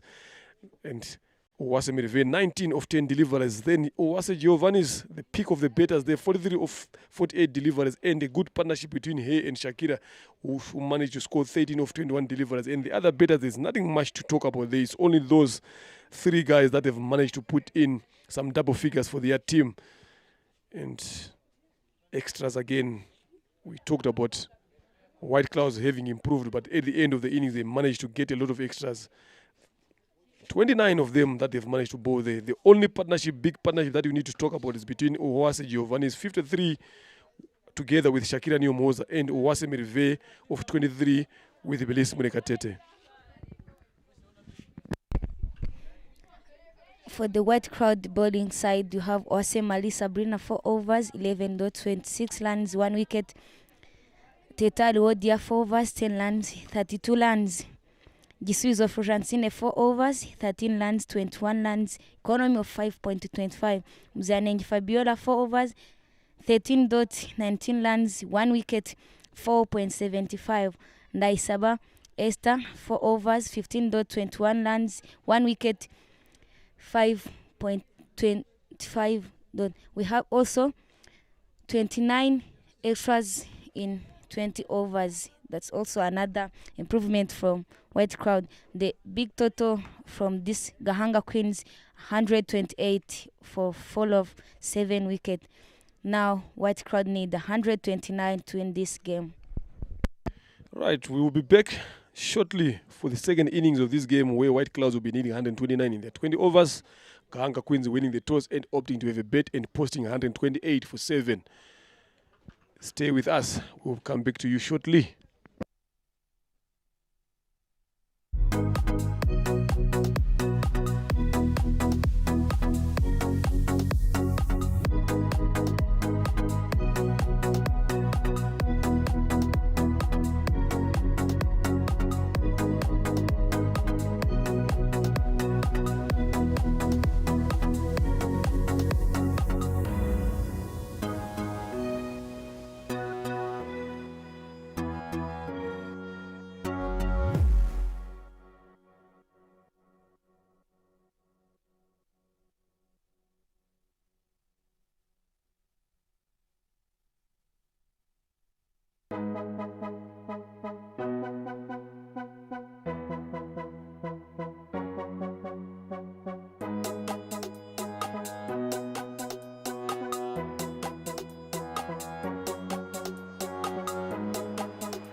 We are back on again for the second innings. The umpires, the two officials, Remy Singizwa and Anje Gihozo, are the two officials for this encounter between Gahanga Queens and White Clouds. Gahanga Queens managing to put 128 for the loss of 7 wickets in their 20 overs. Now, White Clouds need 129 to win to take their first victory of this RCA T20 Women's League, proudly sponsored by Davabet, together with Rwanda Cricket Association. Now, the two openers for White Clouds are Nenge Fabiola. She has been playing very well in the other editions, being up there at the order. Now we have got Angeline Ohimaye opening the bet with Nenge Fabiola, and on the screens is the look of the things is the usual suspect comes in to bowl for Gahanga Queens, number 10, Belis Murekatete, coming from the Mount End. Let's see the plans that she can give a team here in their quest to defend 128. It is a very much winning total there if you're a team betting first, but you gotta have strong bowlers to bowl for you. But with bowlers like Giovannis Uwase, Belis Mrekatete, Zurufat Uwase, Cynthia Uwera in your side there, I'm telling you, it's not gonna be that easy to get there. You need to dig deeper in terms of your betting options and your approach. But we are yet to find out there. The White Clouds has got some different answers and questions against these Gahanga Queens bowlers. Welcome back again there, coach, for Gahanga Queens. But now you are here with me in the commentary box, putting the coaching aside. But I know it's hard for you to separate those two. I've seen you've been struggling. That's why for the last 4 or 5 overs, we had to take you away, we had to bring in Rosine to cover up for you, because I could feel the tension in you. It's not easy to be in that position. Welcome back. Thank you, Renard, and that's a good... I think if you look at the target of the Gahanga Queens, we are just short. We just managed to win. The plan was getting 150 and above, and we just managed to get 129 runs. The first delivery from good York at the first ball of the... She got ball. That's a good proper delivery. Look at that, York. Look at that sim presentation. That's where in this team now, sometimes it's hard for the White Clouds. Me, just as a coach, if you put 129 runs on the board, regardless any team that you are playing against, plan if you win a power play and you just bowl line and length with my bowling attack and some overfeeding, I'm always happy. If any score 120 and above, the team is willing to defend it. But that was a good delivery from Belize Mulekatete. I think the plan for Gahanga Queens is clear. You have to bowl full and straight. If you look at that start there from Belize, going for that Yorker length, look at that. There, Yorker length, full, attacking that leg stump. Mziraninge tried to play with the movement, but could not get the better of the ball, and White Clouds find themselves again in a bit of some trouble here, having lost the first wicket of the first ball of the second innings, courtesy of Belis Murekatete. Now, the plan is clear to bowl more full and straight, and this is what happened. I've been saying about the quality of bowlers that Gahanga Queens possesses, the experience of the bowlers that they have. So now the most interesting thing that I need to see is the follow-up to this delivery again. Teta Riodia, 16 matches, 15 innings, 67 runs, highs of 21. That needs to go up, especially that average again of 6, especially someone who bets up the order. But now coming in against the quality bowling of Gahanga Queens, I'm telling you, you need to make sure that you dig deeper in your betting options and coming up with clear plans again. So what I want to see is the follow-up to that particular wicket that Belis Mrekatete just managed to take. Again, full and straight. There's an appeal there for LBW. You can see the batters down on the floor. Speed here again, pace again, and speed. The plan is clear here for Gahanga Queens. Let's hope she's fine there. Got hit. Oh my God. Those are not good signs. She's right on the floor there. This is what players like Belisi Mekatete, who are known for their express speed in terms of bowling, this is what they can possess. This is the damage that they can cause to batters.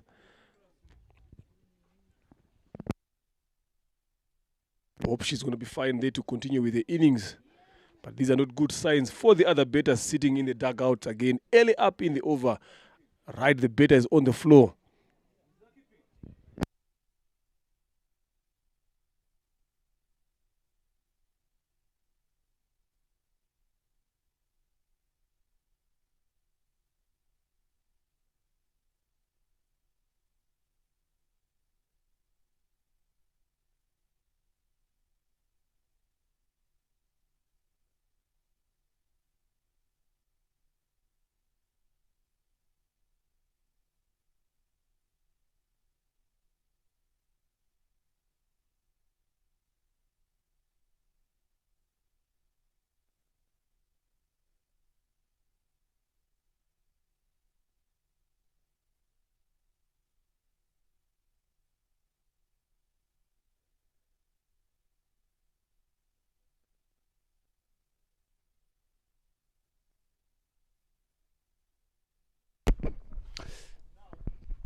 I think it's not easy. Look at that delivery, that quick yorker.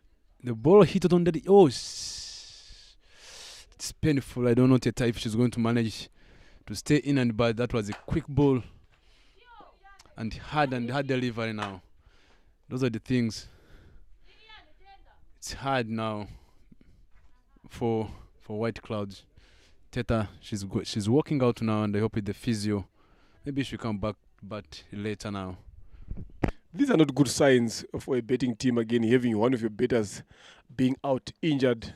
Hopefully she's going to come back again. Another wicket, retired, injured. She's got a possibility and a chance to come back if she recovers. But this is what experience and speed bowlers from Gahanga Queens can do to your team. Early on there, Mrekatete causing a blow. It's not easy to get a hit on that bone of the foot.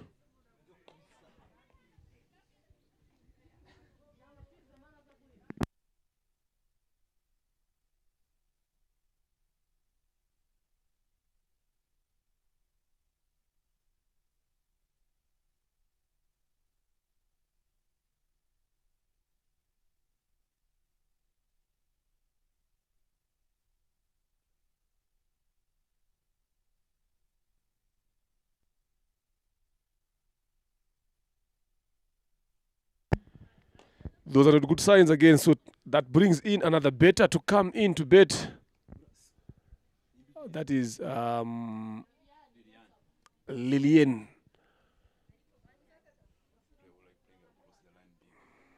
Comes in when a team has got no runs on the board and they've lost one wicket so far.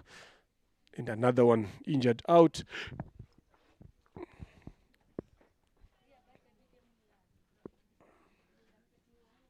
Again, there we go. Leg stump off, uprooted by Mrekatete Belize. I said it. The plan is clear here from Mrekatete. Full and straight, attacking the stumps again. Another wicket falls, yet to put runs on the board. White Clouds it is. Lillian walks in as quickly as he walks back to the pavilion.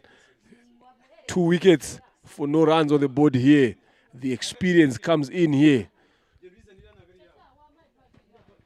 Lovely piece of bowling there from Mrekatete Belize. Look at that. Full and straight again.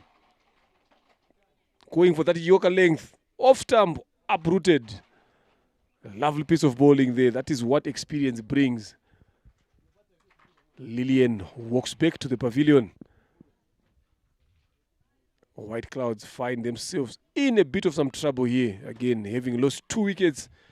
Legal and the other one retired, injured out, but she has got a chance of coming back. Depends on how she recovers. Teta Riodia. Belize is someone who's known for bowling pace and speed. And this is exactly what she has managed to do here. That is some piece of good bowling there from Lekatete Belis. This is the reason why she is one of the best bowlers in the national side. This is what she possesses. And look at understanding the game, knowing exactly what she wants. That's a good start from the side of Ganga Queens. I think that's what. If you look at the first inning, if the bowlers of White Club, they have just realized, like maybe for the Shakira who have been batting, if you look at how Shakira she was batting, trying to play on the leg side shots, if someone is just clever enough, I'm coming straight and stand. And I'm telling you, after she's just a clever bowler now, she knows what to do now. And you're going to see the same thing. She'll be trying to go for Yorkers again. That's a good delivery now. They just picked it. That's a slope feeding from Giovanni Uwase. And the ball was straight all the way to the forelands using the pace. That was a slope feeding from Giovanni Uwase. You can even see now the body language being too casual. I think that's the thing that she needs to work on now. Not being too casual on the field. Even you can look at her body language on the field there. She's a good feeder. That was a good delivery. Full and straight. Even it was a good shot with the power.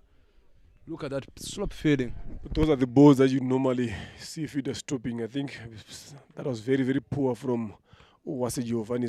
Those are not good signs. Yes, you've taken early wickets, but you cannot make sure that you support your bowlers again in terms of stopping those kind of deliveries. 4 runs again, much needed boundary for White Clouds. Those are the first runs that they've managed to register.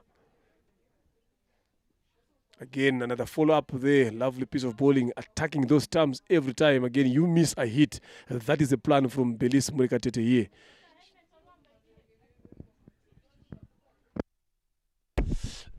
That's a good bowling. That's first. Taking 2 wickets before the end of the first over. This is what we can expect from the batters of White Cloud. They just need to come and hang on around and just maybe let us stay on the wicket for long, and we see how you can play these 20 overs and you go through it so that they can even learn how to bat on the wicket, on such a kind of a wicket. That's a good shot. That's a good shot from.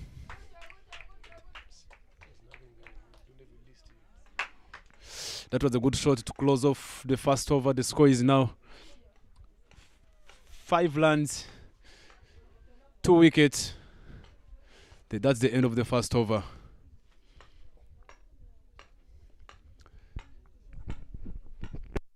One coming to ball from the low end. She's called Clementine Waisaba. She's a girl who bowls some reverse swing. She doesn't know, but they have.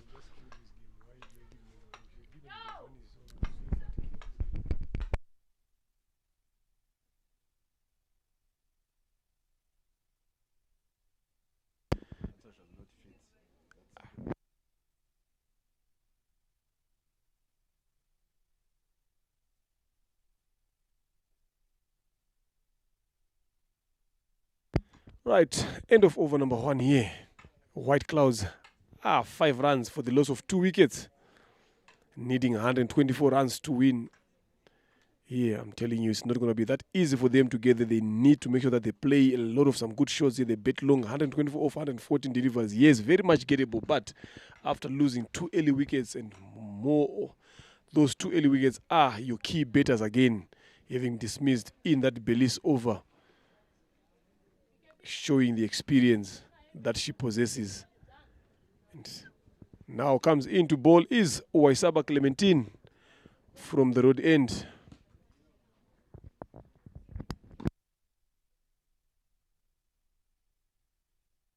Good start there. Starts off with a dot. But Gisubizo Fulgensin needs to do something better than that to get runs off a team. If he wants to chase that 129 that they are looking forward to get there, he has to do better than that here. They need to be positive. They need to score some runs, and they need to do that quicker.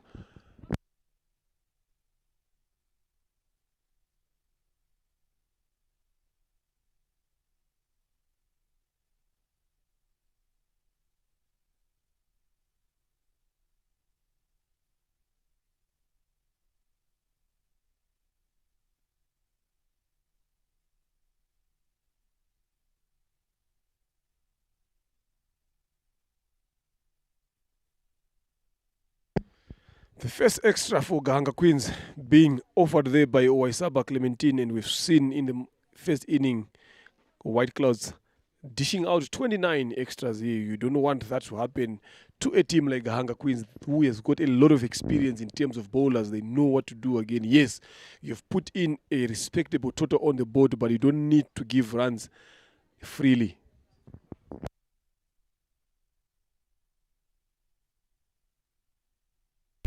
That's a good delivery. That's what I've been talking about. Anything that comes, they should come from the batters. They should score lines that are from their energy, with their bat, not giving them free lines. Those are the things for us as a club we are just trying to improve on, to try to stop those bowling extras and letting the batters play.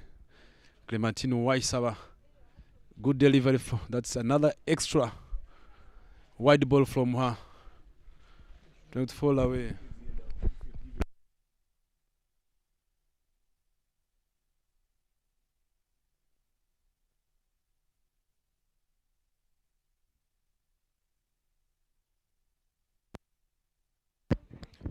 Another extra wide. It is being bowled there by Waisaba Clementine. Those are the only runs she has considered in this over as extras. There was a shout there for LBW, but umpires Remy Singis were not interested in that, calling not out. And those are the only runs that she has considered here, wide. So it's something that she needs to work around, do something better with the ball. Again, try to keep applying pressure to the White Clouds batters here. Tries to go for the big swing there, Gizubizo, but it was just a wild swing and a miss. I think that's what even if the extras are coming, and if you look at a team like White Clouds, they are batting their top 5 batters. They're not quite big hitters. I think that's what they need to start thinking of. They just try to play 20 overs and stay on the wicket for long. That's a good shot from Angeline. This is a Wima Angel. She's a player you need to watch out. She's a player. She played with this team 1 year back. She was playing in Gahanga Queens, but she managed to go. She changed the club, and she went to White Clouds. If you look at how she's a good player, that she's the only batter they have there now, who can try to take the team home or try to the team until the last overs. I think she needs to be more clever on that. Yeah, I think the bottom line is taking responsibility here. That's what she needs to do. 9 for the loss of 2 wickets here. 2 overs gone.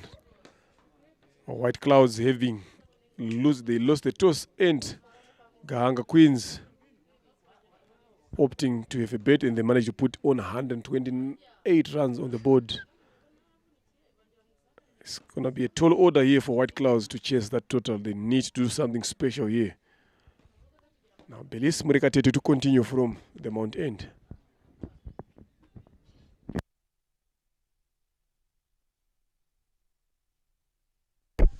Let us see if I know she's not going to change anything.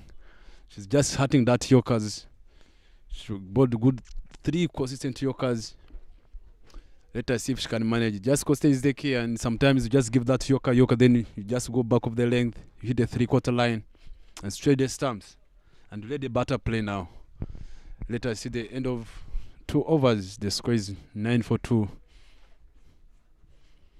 Mulekatete coming back on attack from the Mount End.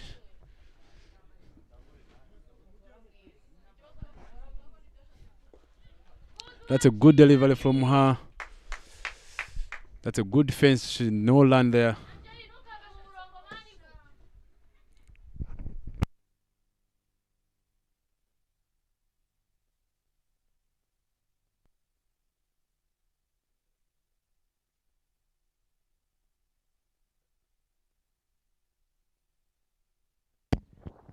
A good start again for the second over there from Belis Murekatete. Now, can this be an opportunity for her to take a fifer? Again, full and straight, going for that Yorker length, but managed to be well played there by Angeline. They need to make sure that They play those balls very well because Belize is not looking forward to stop. That is a plan, and that plan is clear. You can see with the way she's bowling that is where she's looking forward to bowl a lot of her balls during this game. Yeah, that's just a good defense. That's what I told you. Angeline Uwimai, she somehow got some power shots, but just she watches the ball sometimes. If you say she's blocking now, then she needs to bat for her team there and manage to go for Belize Mulekatete. So it was a good shot, but that's a maiden. It's a quick. It's a dot ball straight to the young sister of Mulekatete Belize on the square leg. Sometimes I didn't get a chance to play with the brother during my days when I was playing, but playing in the team, you have got 3 sisters in the team playing together. Sometimes it motivates you as a player. It is only you to blame because you are the one who didn't allow your brother to come and play with you. The change of tactics there from Belize Mulekatete coming around the wicket, trying to cut that angle, not allowing Angeline to play that push shot. Yeah, it's also good to have your siblings playing the game around you, even the conversation at home. You know, you're talking about the same thing, you guys wanting the same thing, you're competing also amongst yourself, teaching each other the game. That is something that is good, and it also helps each and everyone in the family to understand the game. So that's what you'd want, but unfortunately, even nowadays, you're still playing, you're still struggling to bowl 6 overs on the trot. I saw you yesterday playing the league here again, and you guys managing to lose that game. Shot again, that is smart. Just run down to the field. A third man there for one. This is what she should be doing a lot of the times, but during the process now,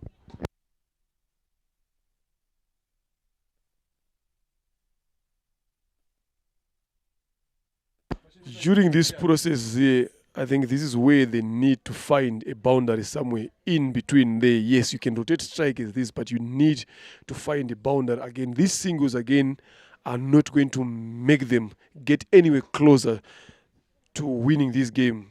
White Clouds, they need to find a boundary somewhere every over. There it is, full and straight, keeping asking that question again. I'm telling you, coming round the wicket again with the speed, and no ball being given here by umpire Igiozo Divine. And I'm not sure what noble is that.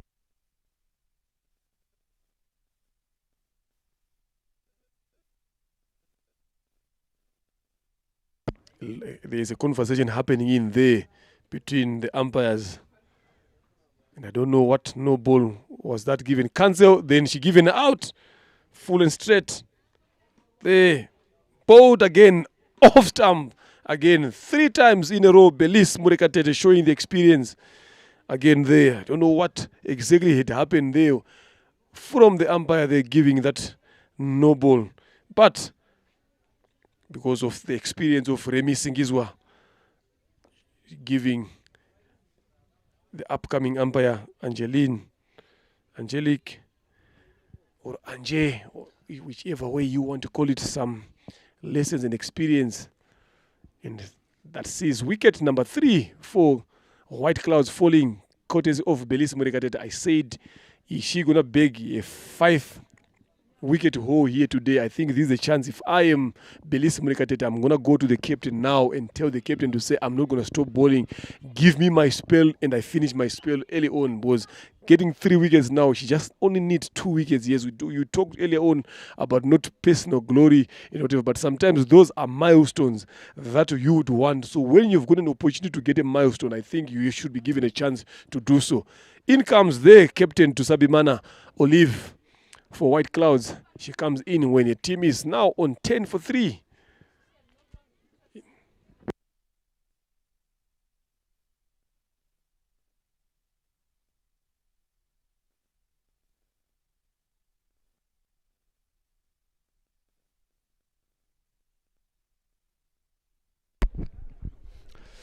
Change of the bowling side. Giovanni Swase replacing Clementine Waisaba coming from the low end. Look at Giovanni Swase. She's a player who scored 43 runs for the team today. She took a responsibility. She covered the gap. The opening batters of Gahanga left after losing early wicket against White Clouds. Let us see. She's a player who bought a lot of Yorkers. That's what she's being known for. Consistency, the accuracy, smooth line-up. You're always enjoying seeing this young girl bowling. When you look at the way she's taking off, it's really brilliant.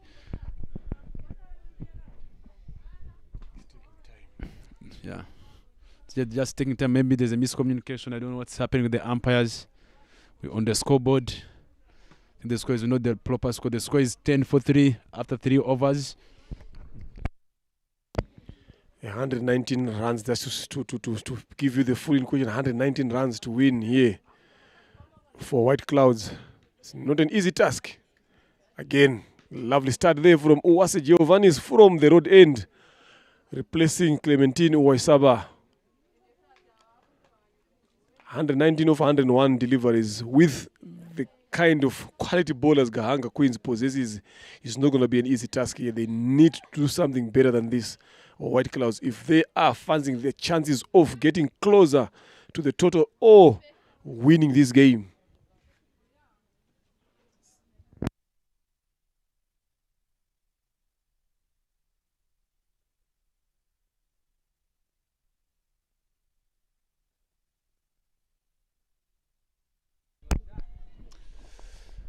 That's an extra from her.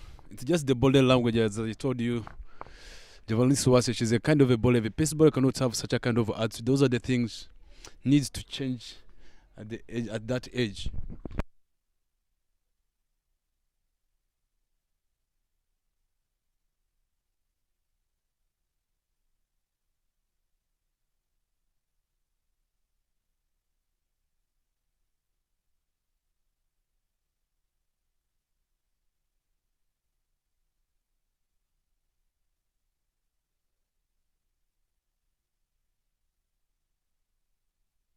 Again, poor running there from the two batters there. That should have been easy 2 runs there. But they opted for a singles. Yes, you talked about body language. You just need to have a positive body language again from the bowler, having that aggression mindset, that aggressive body language. But these bowlers will be thinking about a lot of things. You know, look, she bowled a wide there, so the moment she bowls a wide, she's thinking deeper. She's thinking down deep here. I am a better bowler than this. I need to do better things like this. So these are some of the things that they, as bowlers, always ask themselves question when they have bowled a delivery that they think that they should have bowled it better.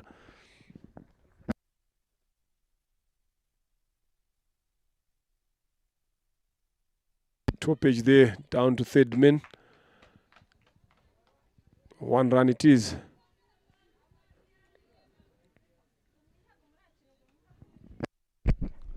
That was a good delivery outside off stump.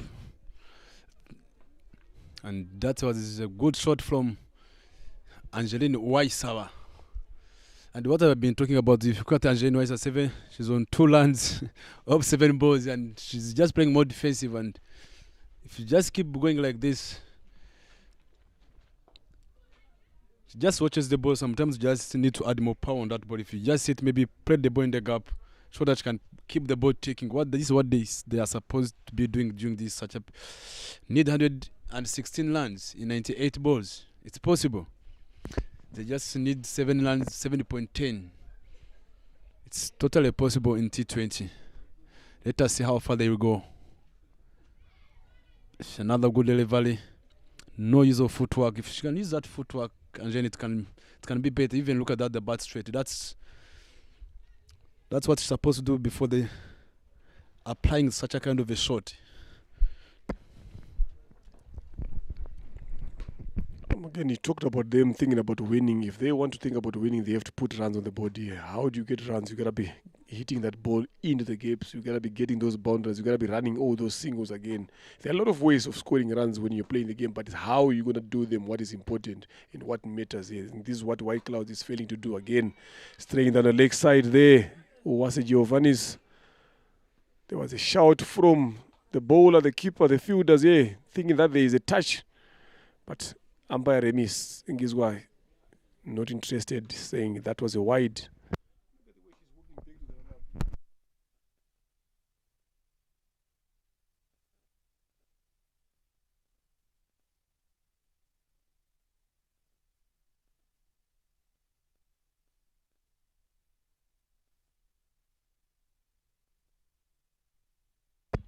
Good comeback there after that wide, and good shot there to close off the over from Angeline. To end over number 4 there, the score is on 14 for the loss of 3 wickets. White Clouds needing 115 runs off 96 deliveries. The asking rate is getting up now, 7 plus, and they are currently on 3.5. They need to get closer to that.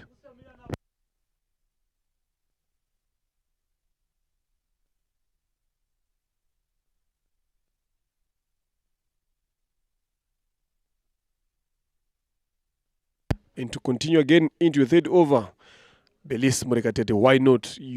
She has been bowling very well. She's taken 3 wickets now. She needs to make sure that she does a good job for a team here. Take a couple of more wickets. Get yourself a career best. If it's the chance there, you got to take it.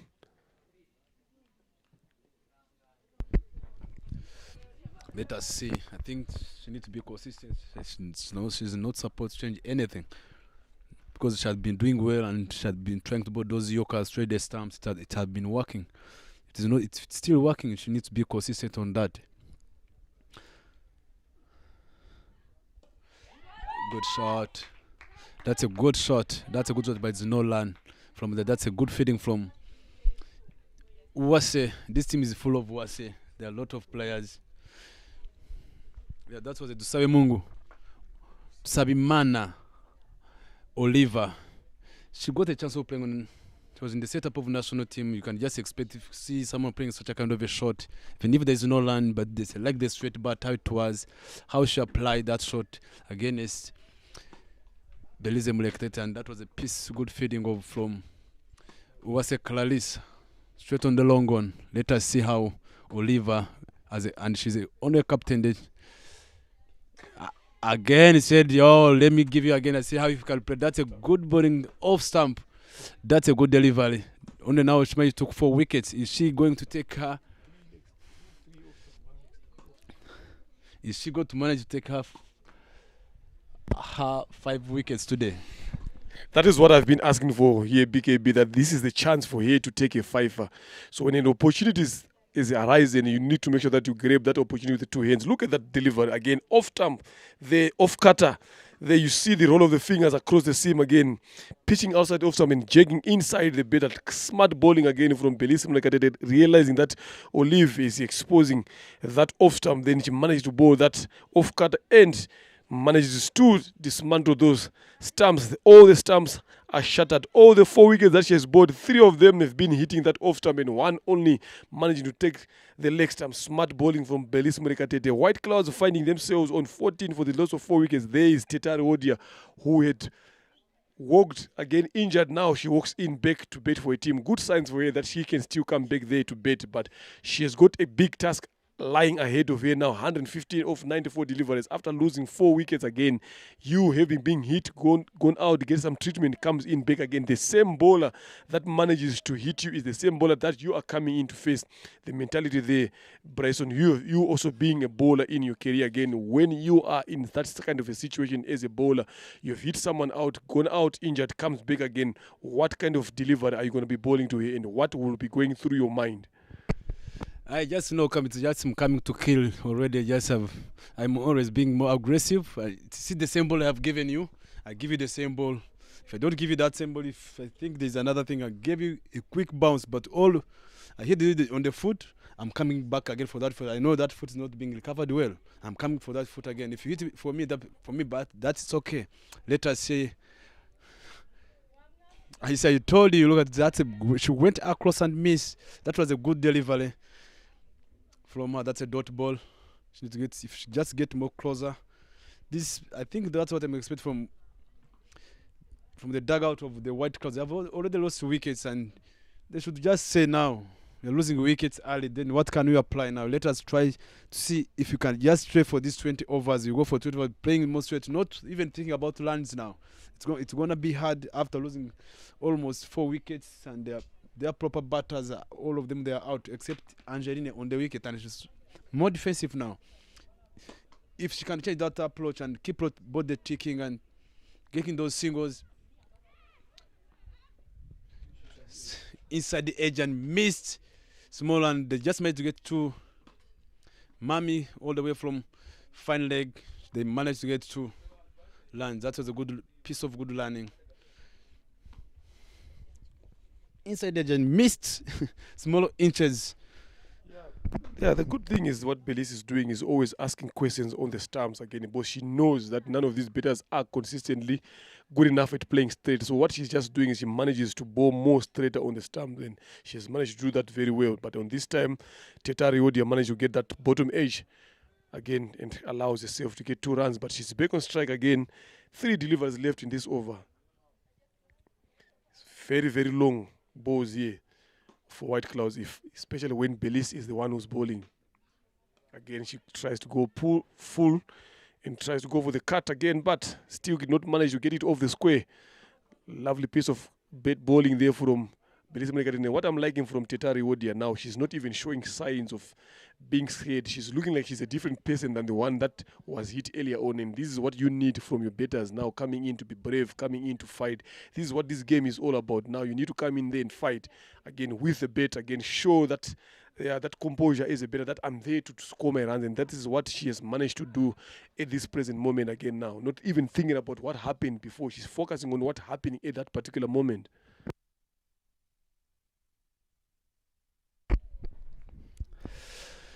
I think that's nice. That's a wide ball from first wide ball from Tate Belize, trying to get that choke, and she did get it well. Then she considers a free line. After she's on her 3rd over, and if you look at what you are talking about, Tetale Odia, she's a player. She's not scared. She's just anything. She's good at playing the balls that's coming outside of stump, and the Belize are just trying to keep maintaining that line and length. If she's still there and Angeline, they can at least try to put runs on the board. You can see when you just start to see that ball, me as a bowler, it's just the end of the over, trying to bowl on the leg side, and she's just going away. You said she wasn't scared. If you look at the way she played on that shot, it shows something. She's not scared, but the ball was too quick maybe on her. But what I'm expecting from White Clouds, if they can stay on that wicket and make sure they say we're not getting wickets and just play with the mind of the Gahanga Queens players, and they see what might happen. They might not win, but try sometimes. If you are looking, we're not going to win the game. Let us put ourselves in the learning, in the learning process. How can we play 20 overs now? Regardless the results or the lands on the board, if you're not getting the lands, let us try to play all 20 overs, and we learn from there. 17 for the loss of 4 wickets here. 5 overs done into the last over of the power play. 112 needed off 90 balls here. The asking rate is still going up at 7. They're going at 3. Not bad. They can catch up, but they need to make sure that they start getting some runs now for their team, especially Angeline, who has been there for 10 deliveries now. Good shot there from Angeline. Wase Giovanni is to continue from the road end.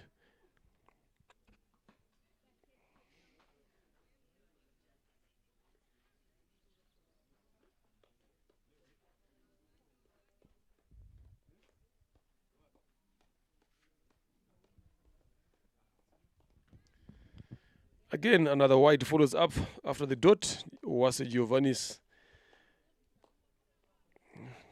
Those are not good signs, especially with the kind of experience that she possesses. She has to bowl better than that. Yes, you've got some runs on the board, but you got to be tidy in your bowling.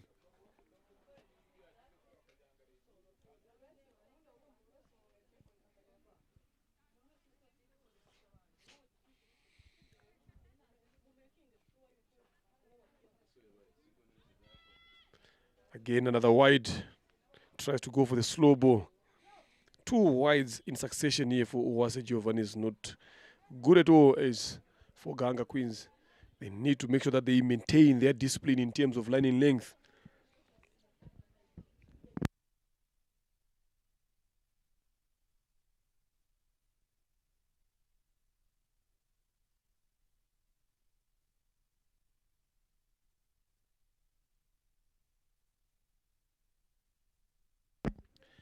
Wide number 3. Uwase Giovannis, you can see even the captain Merve Uwase walking to her now, saying a few words to her. Not a happy face from the captain there. You can look at her, she's not happy. She has to do something better than that. She has bowled. This is her second over. She has conceded 7 runs. But if you take away those extras, I think she would have conceded even 2 or 3 runs again there. So she's just conceding runs only by herself.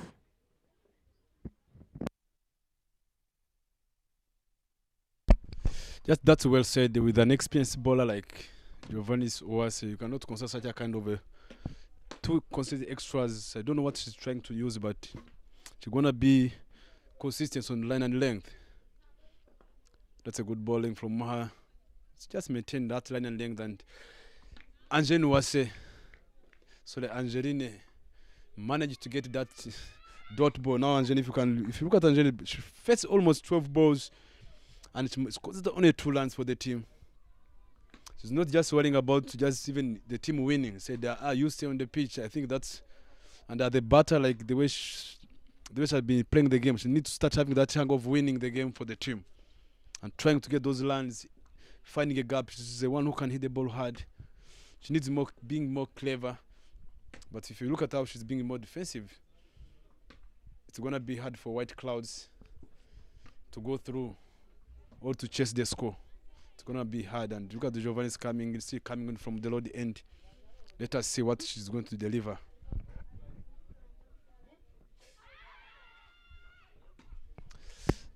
Worth a shout there, but not interested going missing leg stump. But at least it was a bit full. You never know, and that is good for her to shout. Yes, like you said, it's not going to be easy for them to chase 109 of 86 deliveries or whatsoever that is there, but they need to do something better. They need to show that positive intent of wanting to score runs. They need to show that they are learning something from playing this game.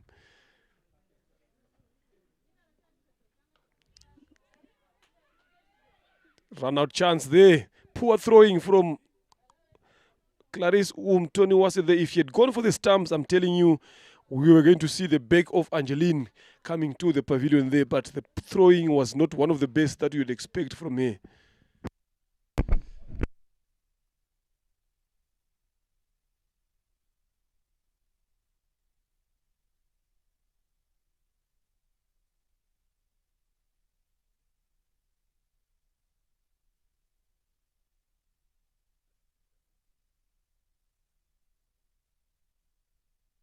Good shot there again. Played by Teta Riodia, driving it into the covers, giving herself and the team 2 runs.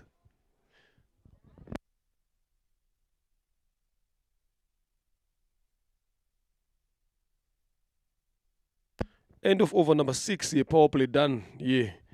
White Clouds 23 for the loss of 4 wickets.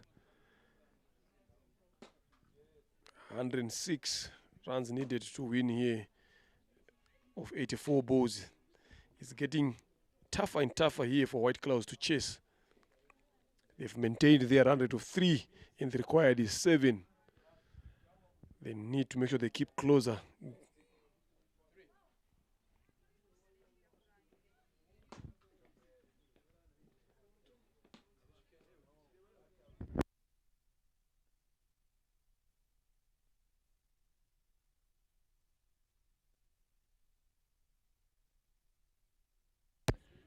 Again, change of ends for Clementine Waisaba coming in from the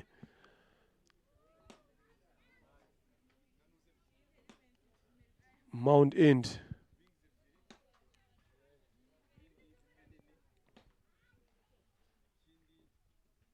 Start off with a short driven, but they driven straight to the field at mid-wicket. Dot ball it is.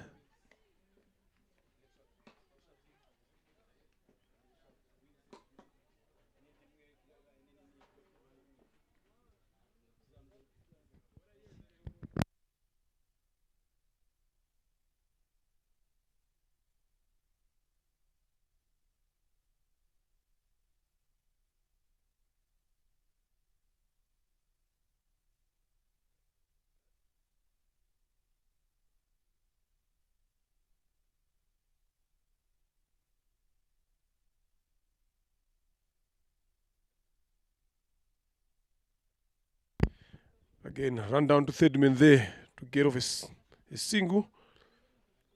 There, Angeline Having faced 17 deliveries here now, she's on 4 runs. She needs to do better than that. Again, bowled into the pitch there from Waisaba Clementine. You can see she's bowling hard again, running hard, putting that energy behind the ball there. It's something that you would love to see from your pace bowlers again. Bowling a lot of the balls into the pitch.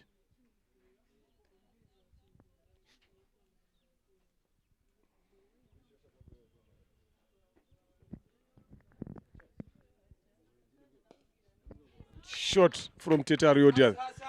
Shakira Nyomoza does a fantastic job there on the boundary. And again, poor running between the wickets. The ball watching, thinking that the ball was going to race away to the boundary. And she manages to stop that. That is good fielding from Shakira Nyomoza. This is what you want from your fielders. Making sure that they support their bowlers. Running across 20 meters to the right side and committing to that delivery. That is lovely to see from Nyomoza Shakira. And good shot again there from Riodia Teta. Again, lovely shot. And that's one. Sloppy fielding from the fielder 8 point, Belisa Tete, and she gets that boundary that she was so desperately looking for. Lovely piece of betting there from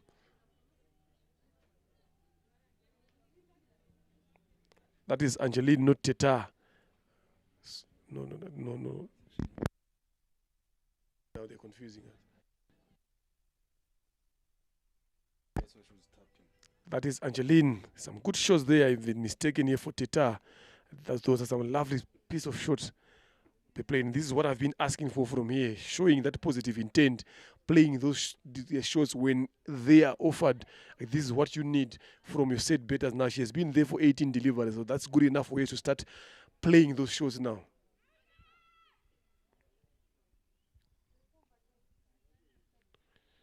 Closing off that over with a dot there, Waisaba Clementine. And White Clouds are on 29 for the loss of 4 wickets. 7 overs gone here. I think that there's a change of the bowling department. They're bringing a slow bowler as leg spinner, Shimge Zulfat, coming from the low end. If you look at what I've been talking about, if you look at Uima Angeline, she's the kind of a player who's been batting, who have been playing cricket for a long period of time. She didn't get a lot of chances to go in high performance programs, but she managed to, she just played on under 19. That's a chance she got. She went to play in Uganda, I think 2018. She went there, and from there she just, her game started going down due to the school and other stuff. So if you look at how she's batting, she needs to show that kind of a maturity. She needs to bat for the team of the White Clouds, make sure she stays on the wicket and bat long for the team and make sure they play all 20 overs. That's my take. If they can just run from there, they are going to be a good team. If you see how they have been batting in T10 and now how they are batting now, it's a different team that can show you, that can give you a big competition. Let us see how the leg spinner coming around the wicket, how it's going to bowl against Teta. Another fast delivery, going for the wide ball down the leg side.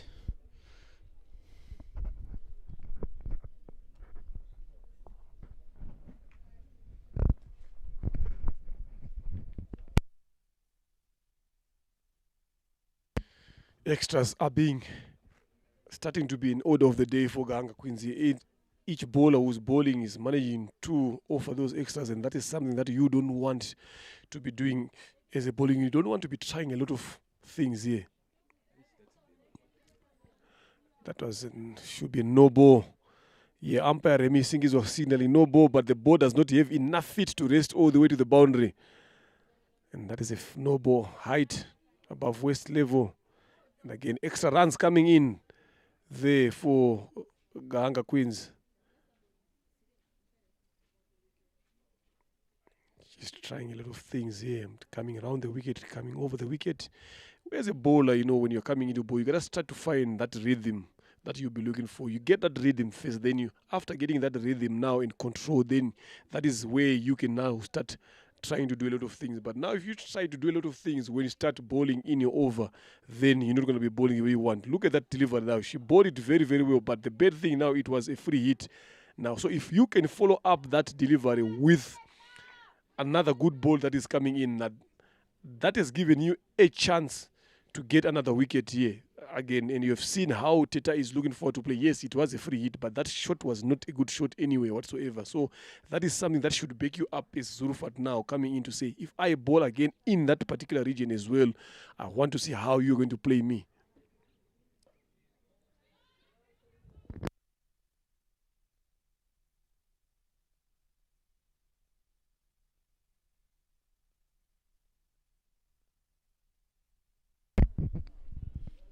I think that's just what she's not supposed to be trying a lot of things as a spin, as a leg spin. If a leg spinner tries a lot of things, she starts losing everything. She just needs to consider of that thing. And let us see Teta.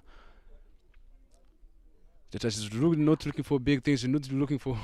She's not even. She's watching the ball and trying to hit the ball hard. She just get closer to the line. There's deep extra cover outside.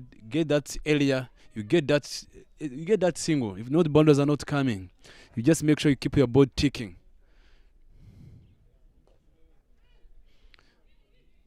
There's a chance of there hitting the ball. There's a cow corner down, and they managed to get a single.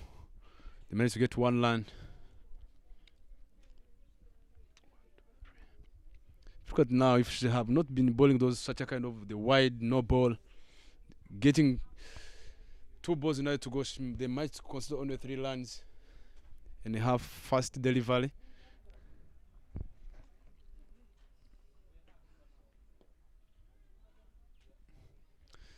That's a good feed set from the skipper.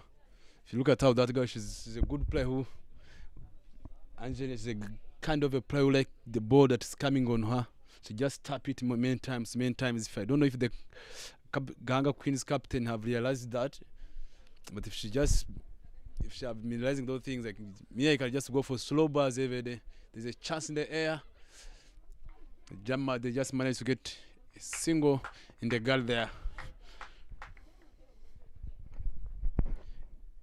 End of the 8th over. The score is on 35 for 4 in 8 overs. Now, White Cows need 74 runs in 12 overs. Let us see what kind of approach they are going to use, but I don't think there's going to be big change. If they can, me on point of view, if this guy they can just keep batting like the way they are batting, try to get it closer to the score, and put just the beginning of the league of RCA T20 Women's Alphabet 2023. If you look at that whim there between the two teams, White Clouds not even anywhere closer to where Gahanga Queens were at this particular stage here. So that is something that they need to work around again now. Try to make sure that those whims always move in line and try to get on top of the other whim if you are a team that is chasing first. Change of bowling there. Where Cynthia comes from the mount end, they are pushing for 2. And they get there comfortably. Lovely piece of cricket from these 2 batters here again. Where Cynthia coming to bowl a first over of the game. And the run rate required now is still on 7, and they've managed now to get their current rate at 4 runs. It has been at 3 for quite some time, but now it has gone up a bit, and those are good signs for them. Lovely piece of bowling there from Cynthia Uwera, turning the ball into the off stump again, dismantled. Lovely piece of bowling there. Good captains again from Owase Mirive, changing the bowlers end. Now Angeline sees the back end of the game. Look at the 10 there. Lovely piece of bowling from Cynthia Uwera. A good knock there from Angeline. She has been there for quite some time, but could not see a team off crossing the line. But none other than that, we see incoming better is Sabrina Uwase Marie comes into bat, and White Clouds find themselves on 37 for the loss of 5 wickets into the 9th over.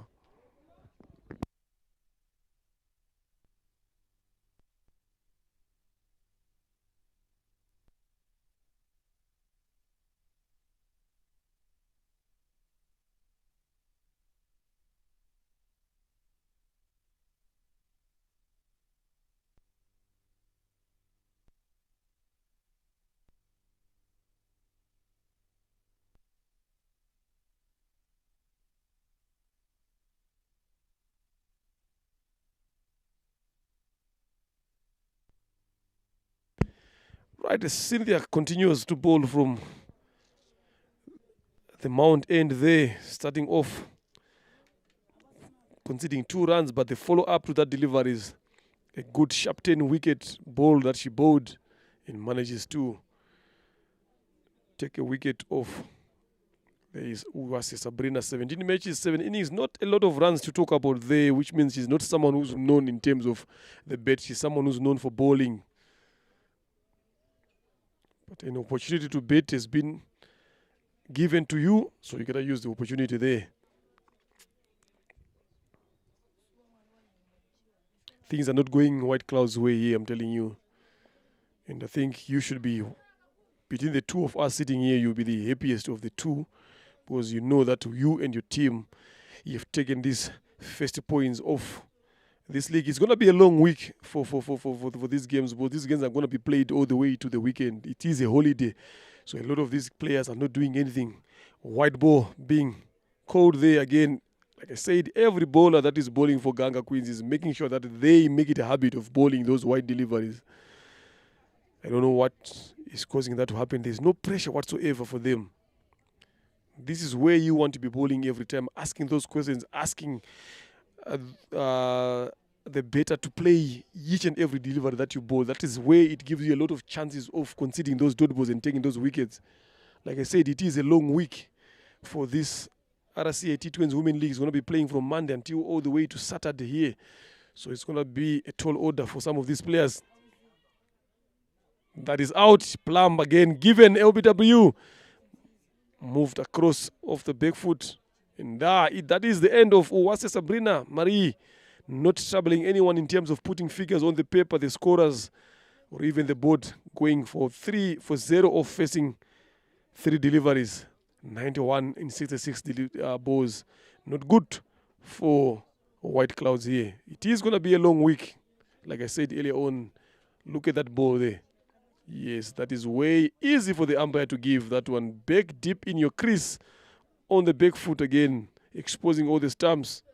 Smart bowling from Uwera Cynthia. First over, she has managed to take 2 wickets, and that brings over number 9 to an end. And White Clouds are 38 for the loss of 6 wickets.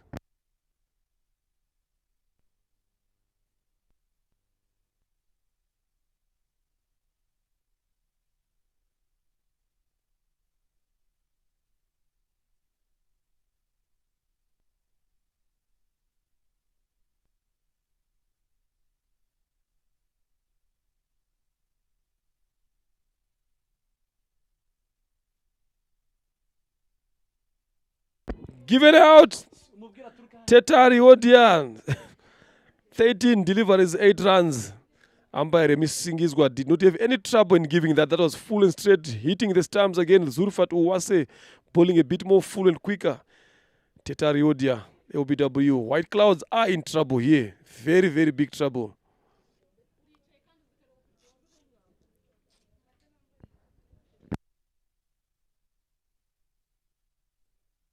If you look at that there, Zulfat Uwase.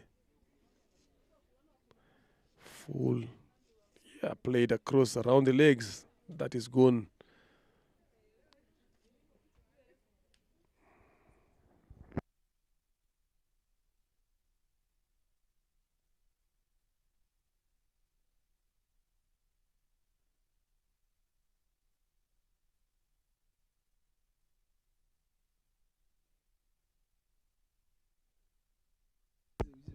Ndaisaba Esther walks in. And Uwase Zulfat takes a wicket off a first delivery.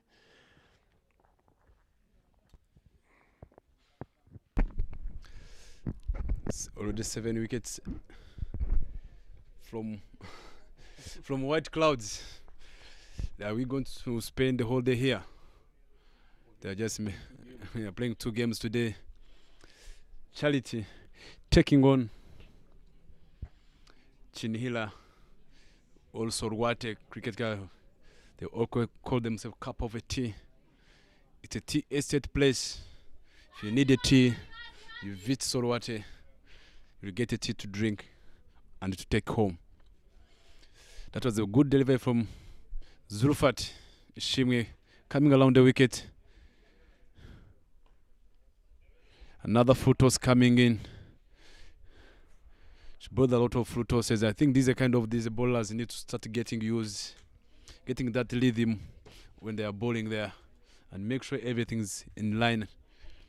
That's a good delivery. Managed to get a dot ball.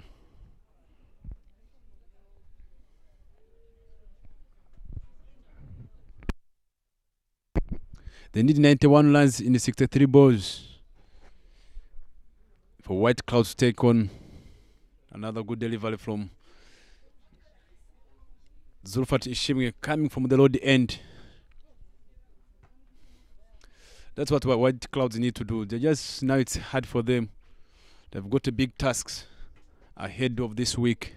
It's going to be a long week where all of them they're going to be playing before they go back to school. It's being a long holiday for the students. Sometimes they switched off during our days. Sometimes you get for this long holiday and you end up switching off. By the time you're going back to school, you find yourself it's hard. The end of 10th over, the score is on 38 for 7.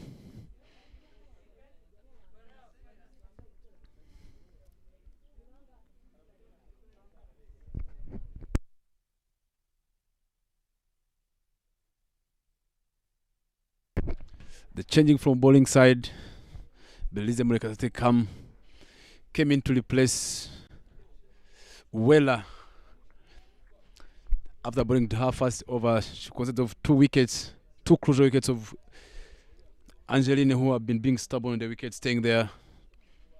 And as I told you, she's a kind of a good player who can stay on the wicket, but with the slow bowling, it's hard for her.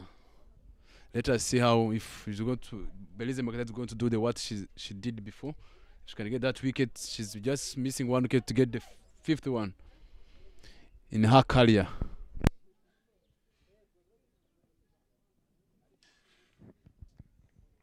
I was close to that off stump. You can see the smile on the Belize's face. She knows exactly that ball just missed the off stump by her whisker. She's looking for that 5th wicket, and this is the perfect opportunity for her to come and get that fiver that I've been talking about since she started bowling again. So these last 5 deliveries are the most important balls for Belize Murekatete to make sure that she get a fiver, and that can be the first of a career, like the coach has said. So when opportunities comes, opportunity should be taken. Again, Gisubizo has got other different minds. She's not even allowing her to take that 5th wicket. She's saying not her, not today, but Belize just needs to bowl a bit more full, go back to that Yorker length and line there. When she does that, that gives her an opportunity to make sure that she takes that 5th wicket that she's so desperately looking for.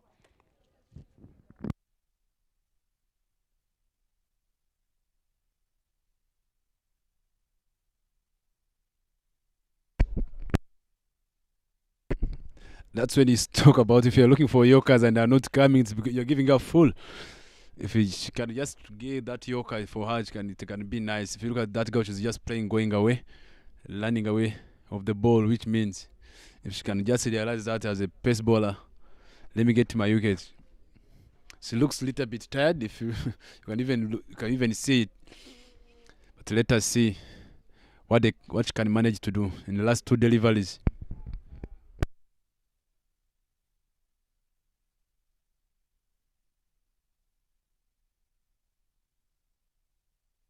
There you go, trying to go for that York again. Inside edge from Gisubizo. Again, fortune favoring her braveness there. There you look at it. There she tries to go for that York. Unfortunately, missing that leg stump. That could have been chopped on. But she's desperately looking for that 5th wicket. 2 deliveries left here. What kind of deliveries is she going to bowl here, Belize Murekatete, if she wants to get those 5 wickets? It is a milestone that she is approaching to. Only 2 deliveries left here. And White Clouds, 87 runs in 56 balls. The required rate is 9 now. They're going back to 3. Again, she goes for that swing and a miss, and missed everything, only finding Merve Owase behind the stumps, who has been doing some fantastic job with the gloves here so far today. Last ball of Belize spell. Can beat this the ball that she has been looking for, coach. Let us see if it's a miracle ball. You can, if you let us see if she can. I think that's why the captain brought her on the tack. Let us see what might happen.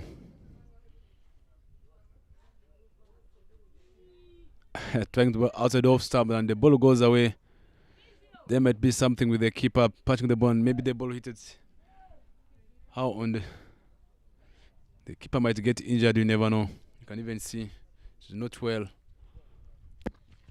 These are just normal injuries that you normally get. Those nasty blows, you always get them here and there if you are a wicket keeper. So it's nothing serious. You can say she's up on her feet.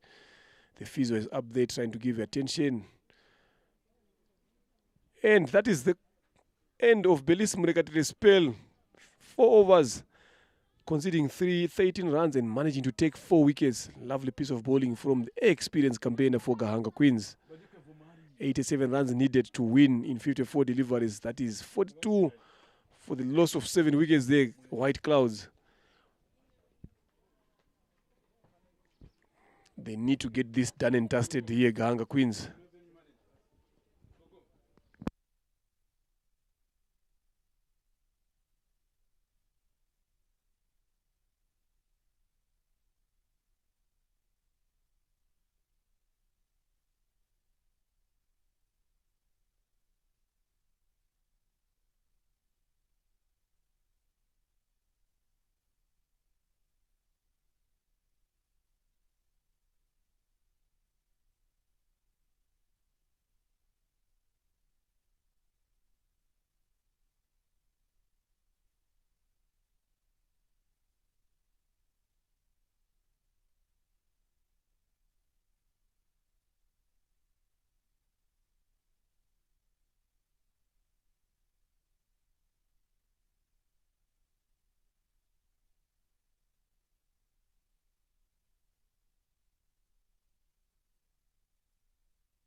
End of 11th over. The score is on 42 for 7.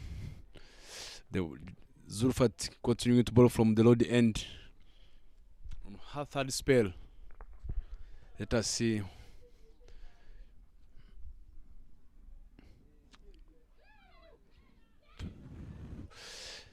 Maybe the wicket keeper, she was just expect the ball hit the stump and she never even moved. She was expecting it was just, she was bowled. She managed to get 1.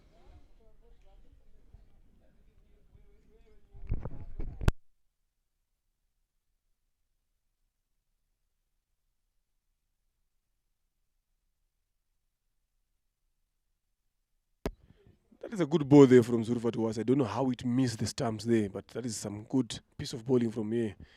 But as the keeper behind the stumps, you expect the keeper to be watching the ball all the way through. Top edge there, call for 1. Can this be a run out there? Diana a bit slower there at short 3rd.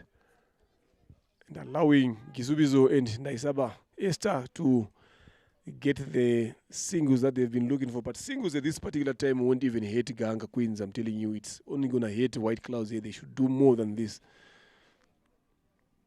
Again, if I'm Zulfat Owase, I don't think I need to be bowling a bit more wider there. I need to be attacking those spades every time. Because with the 10 that she's getting from the angle there, I think if she bowls it more around those spades, she has got chances of hitting that off stump. Probably a bit short, but Ndaisaba did not have enough power or timing to get it off the square, managing to find the only fielder in front of here, the ball itself, Zurufat Uwase.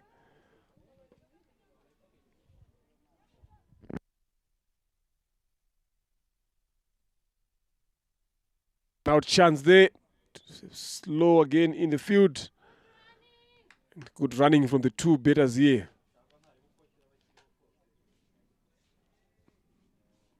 So like I'm saying, it's all about the line that Zurufat is bowling at now. She just need to adjust that line, bow a bit more straighter to these batters here, and bow a bit more full again. 12 boundaries in terms of fours over being hit during this match, and 1-6 from Uwase Giovannis. Lovely shot there from Gizubizo. Off the legs, deep down to mid-wicket, and Shakira Nyomhoza does the only easiest job there, just to pick the ball and throw it back. And that is end of over number 12. 45 for the loss of 7 wickets. 46, I beg your pardon, for the loss of 7 wickets here. White Clouds, they need to do some magic here. 83 or 48 deliveries. A couple of boundaries here, they get closer to that total. But who is going to do that now? That is the question. You never know, Jesuizo might just come up with the surprising shots. And in Ndaisaba, who are batting on them on the track, most of them, they are just specialists in bowling. Even if they get that, even if they cannot get that score, I'm just expecting them just to understand this situation they are batting through. They are batting. If they can stay on the wicket and try to go for all 20 over, there's something. Just take it as a learning process. And I said, yeah, this is what we manage to try to play 20 overs. It's hard for them as a team to play T20. Almost have been playing that short format game. Even them are learning how to adapt from that format going to another format. It's a simple thing, mental thing. Players need to start picking and understanding how are we going to go through this. It's a long one. It's 120 balls and they have been playing 60. It's just a matter of additional balls, and it goes up the mental strength of the players and understanding the situation they are starting. Understanding this T20, the approach they're going to use. If the wickets have been falling quickly, what can you do as a batter who are coming in to bat almost from the dugout with the coaches and the manager? What is the discussion in the dugout? 8 overs to go. That's a good bowling from Cynthia coming from the mount end. That's a brilliant bowling. The ball is turning well. Just maintain stump to stump and use your turn, and we see if you can get a wicket. I told you it was it was too short delivery, and as you have been talking about, the wicket is too slow and the ball turned and the ball slides straight the stumps. Another wicket walking out. You see the Kevin fetched six lines, 9 balls, 1-4, and she's now departing into the cloud, into the dugout to see, to wait for the tomorrow. Tomorrow they are taking on. Look at that ball there, Big AB. Look at the 10. Look at the 10. Yes, it kept low, but look at the 10 again. That Cynthia Owera is getting. Even the other one, the other wicket that she took again, the 10. Already she's taken 3 wickets here so far. Into a second over here and conceding 3 runs. That is magnificent bowling from Owera Cynthia. I think deep down there is the Gahanga Queens. Coach, you should be happy with how your bowlers are coming in. It's going to be a long week for you guys. Tomorrow you're going to be playing again against a stronger side again. But signs like this are also going to give you as a coach and your team confidence going forward. You understand? So this is lovely to see again. So the only thing that you just need to go and work on is, I think you have seen the game. You know that these are the things that you need to go and work on. Then from there, you guys are the defending champions of the T10. And you are the champions of the T10 that we recently held here. Was held in Rwanda again.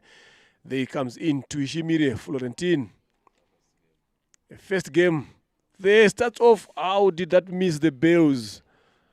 Whereas Cynthia, lovely piece of bowling. She's a quiet player there if you see her, but when she gets the ball in the hand, she starts making noise. But when you see her there, she's a bit quiet. But when she starts bowling, she makes noise. There again, shout. Not given with the umpire. I think height is the issue there, a bit too high. But look at the 10 that she's getting on this wicket. It's going to be interesting to see the other spinners from the other team. We're talking about Rosine Herrera for for Sorowate. Yeah, now when she comes into ball, having realized that there's 10 on this wicket, I'm telling you, she's going to be a dangerous bowler to work around with. There again, you see another dot from Uwera Cynthia. Can this be the first maiden we are going to see in this game? Only a single delivery left. And to make it worse, it can be a maiden wicket.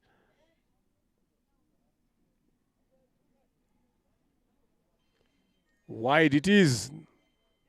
Not a maiden, not anytime soon.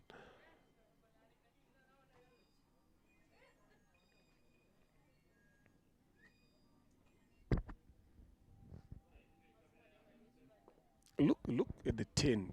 At one point, I thought that was going to be a wide, but the way it turned back onto the stumps, onto the batter, to allow her to play, that is something that Cindy has done very well so far in the 2 over that she has bowled, generating 10 there as a spinner. And if she manages to take another wicket here, she's going to be in contention for the player of the match here between herself, Belize, and Giovanni. Because Belize has bowled 4 overs, taken 4 wickets, conceding 13 runs. She has bowled only 2 overs, again conceding 4 runs and taking 3 wickets. If she take another one, I'm telling you, she can be the player of the match for this game. Giovanni Suwas has been brought back again by the captain. She wants to get things getting done and dusted with. Let us see how she's going to come back. Half past the level was not quite consistent. Let us see if she can back up herself. She gets like 2 wickets in this over. These are heady enders, and as an express bowler, this is the situation where you need to come bang more Yorkers. Consistency, you miss a hit, and that's those are the things you can do the tail enders always. Let us see how kind of delivery should be going to be using. I told it to try to come close to the stumps. She managed to get a dot ball. And see, even it's quite feed now. Kanga Queen's players, they think they have already won the game. Even if they have already won the game, and you're gonna keep the momentum going off the field, you keep gonna keep enjoying the game. As a players, you need to keep having that momentum when they are playing. Giovanni is coming from the low end. Let us see what he's going to do. Sorry, what she's going to do. That's a good catch up in the air, but she dropped down. Look at the dive. She tried. Commitment was there with the height. That was going to be a catch.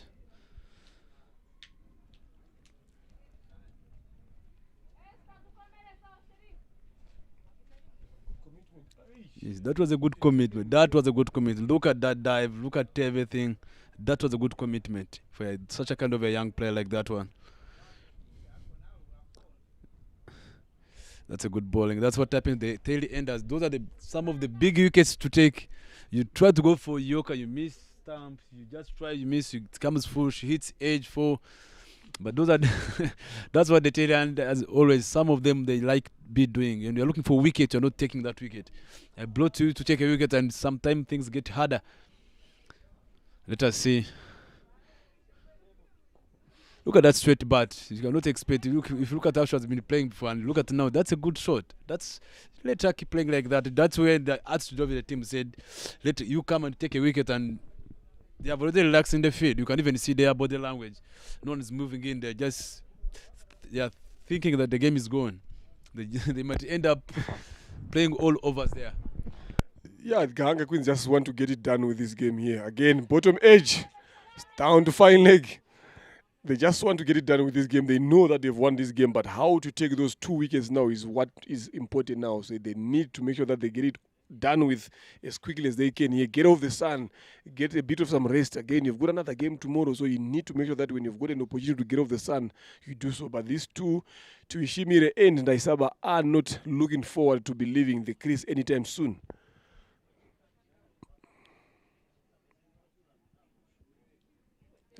Another good ball there, missing the batter and the stumps again. Lovely piece of bowling from Owase Giovanni's. Good over from here, only conceding 1 run in that particular over. The asking rate is gone up to 13, and they still maintain their 3 runs and over. 81 from 36 deliverers. Now the order is becoming taller and taller and taller again for White Clouds here. You can see there the scoreboard operators, Elwa, having some nice dancing moves. Enjoying himself there, watching the game. This is what you want to see, players coming in and giving back when they are free. It is a holiday, obviously, So you come there, they're giving their services, running the scoreboard, making sure that the score is updated. Everyone is well aware of what's happening in the field. Lovely to see there. Uwera Cynthia to continue from the Mount End into a last over again. Can she take the last 2 wickets? Tuishimile says no, not now. Let's see again the follow-up, other 5 deliveries to come here. What is it going to happen here? Is it Cynthia Uwera or any of these 2 batters to be winning the battle? There, it's Uwera Cynthia. But unfortunately, I don't know what happened. Inside edge onto the pace. I thought at one point it did the stumps, the bells did not fall. I think I'm seeing a different game here. But that was a good ball from Uwera Cynthia.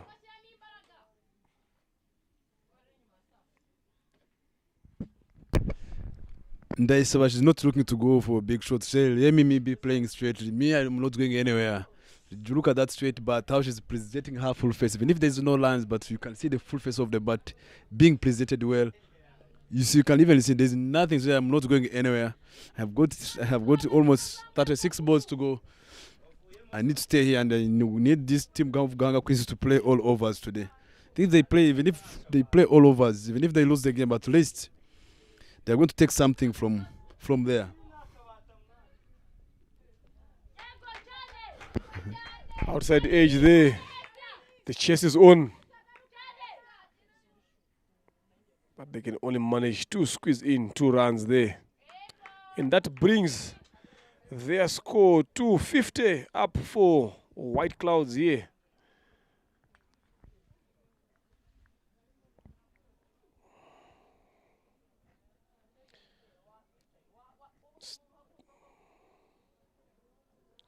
Still, the required rate keeps on climbing up and up and up.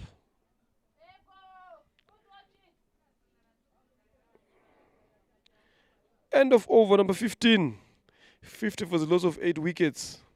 How much far can White Clouds stretch Gahanga Queens here? Meriveo Uwase need to come up with a plan.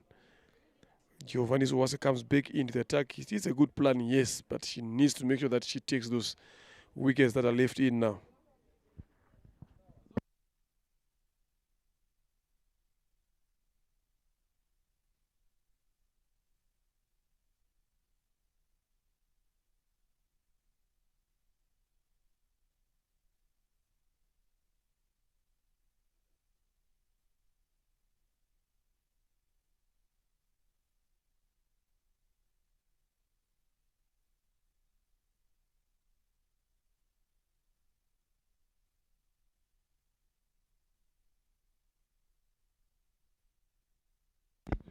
Uisaba Clementine comes back into the attack again to bowl a 3rd over.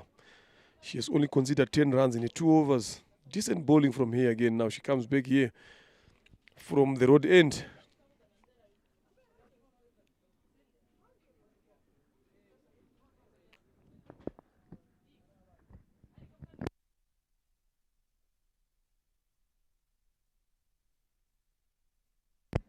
Swing and a miss outside of stump. And that is a dot. Every time they face a dot ball, the asking rate goes up.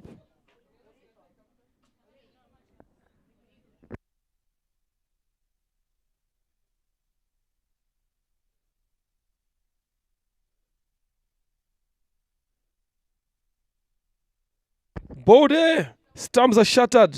There is Uwaisaba Clementine doing the job that Belize was looking forward to be doing, getting that 5 wickets, but she couldn't do that. But she manages to do that. And Tuishimile Florentine walks in. 7 balls, not even runs under her belt. And that brings White Clouds to 50 for the loss of 9 wickets. Now Gahanga Queens needing, look at that ball, straight full, again attacking those stumps. And Meriveo once you can see the hand gesture saying, this is simple.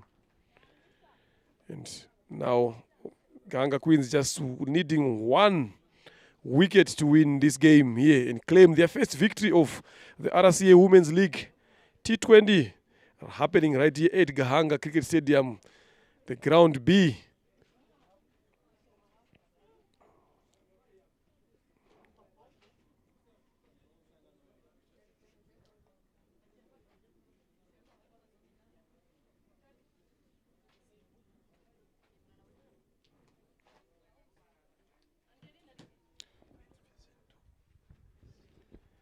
Comes in Iradukunda.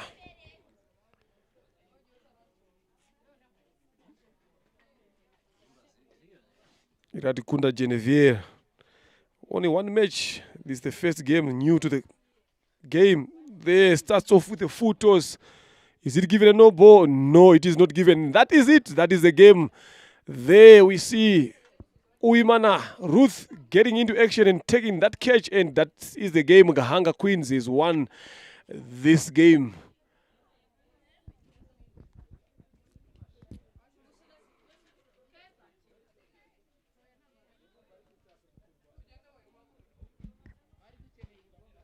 Game done and dusted here. Gahanga Queens winning this game by a lot of runs here. It should be 79 runs. There is, you see, nothing much to talk about the betting lineup there for White Clouds. Only Angeline Uimpai is one who managed to get into double figures, scoring 11. Then Titari Odia 8, and Gizubizo Fulgentine 7 runs. And a lot of them, nothing much they have done there.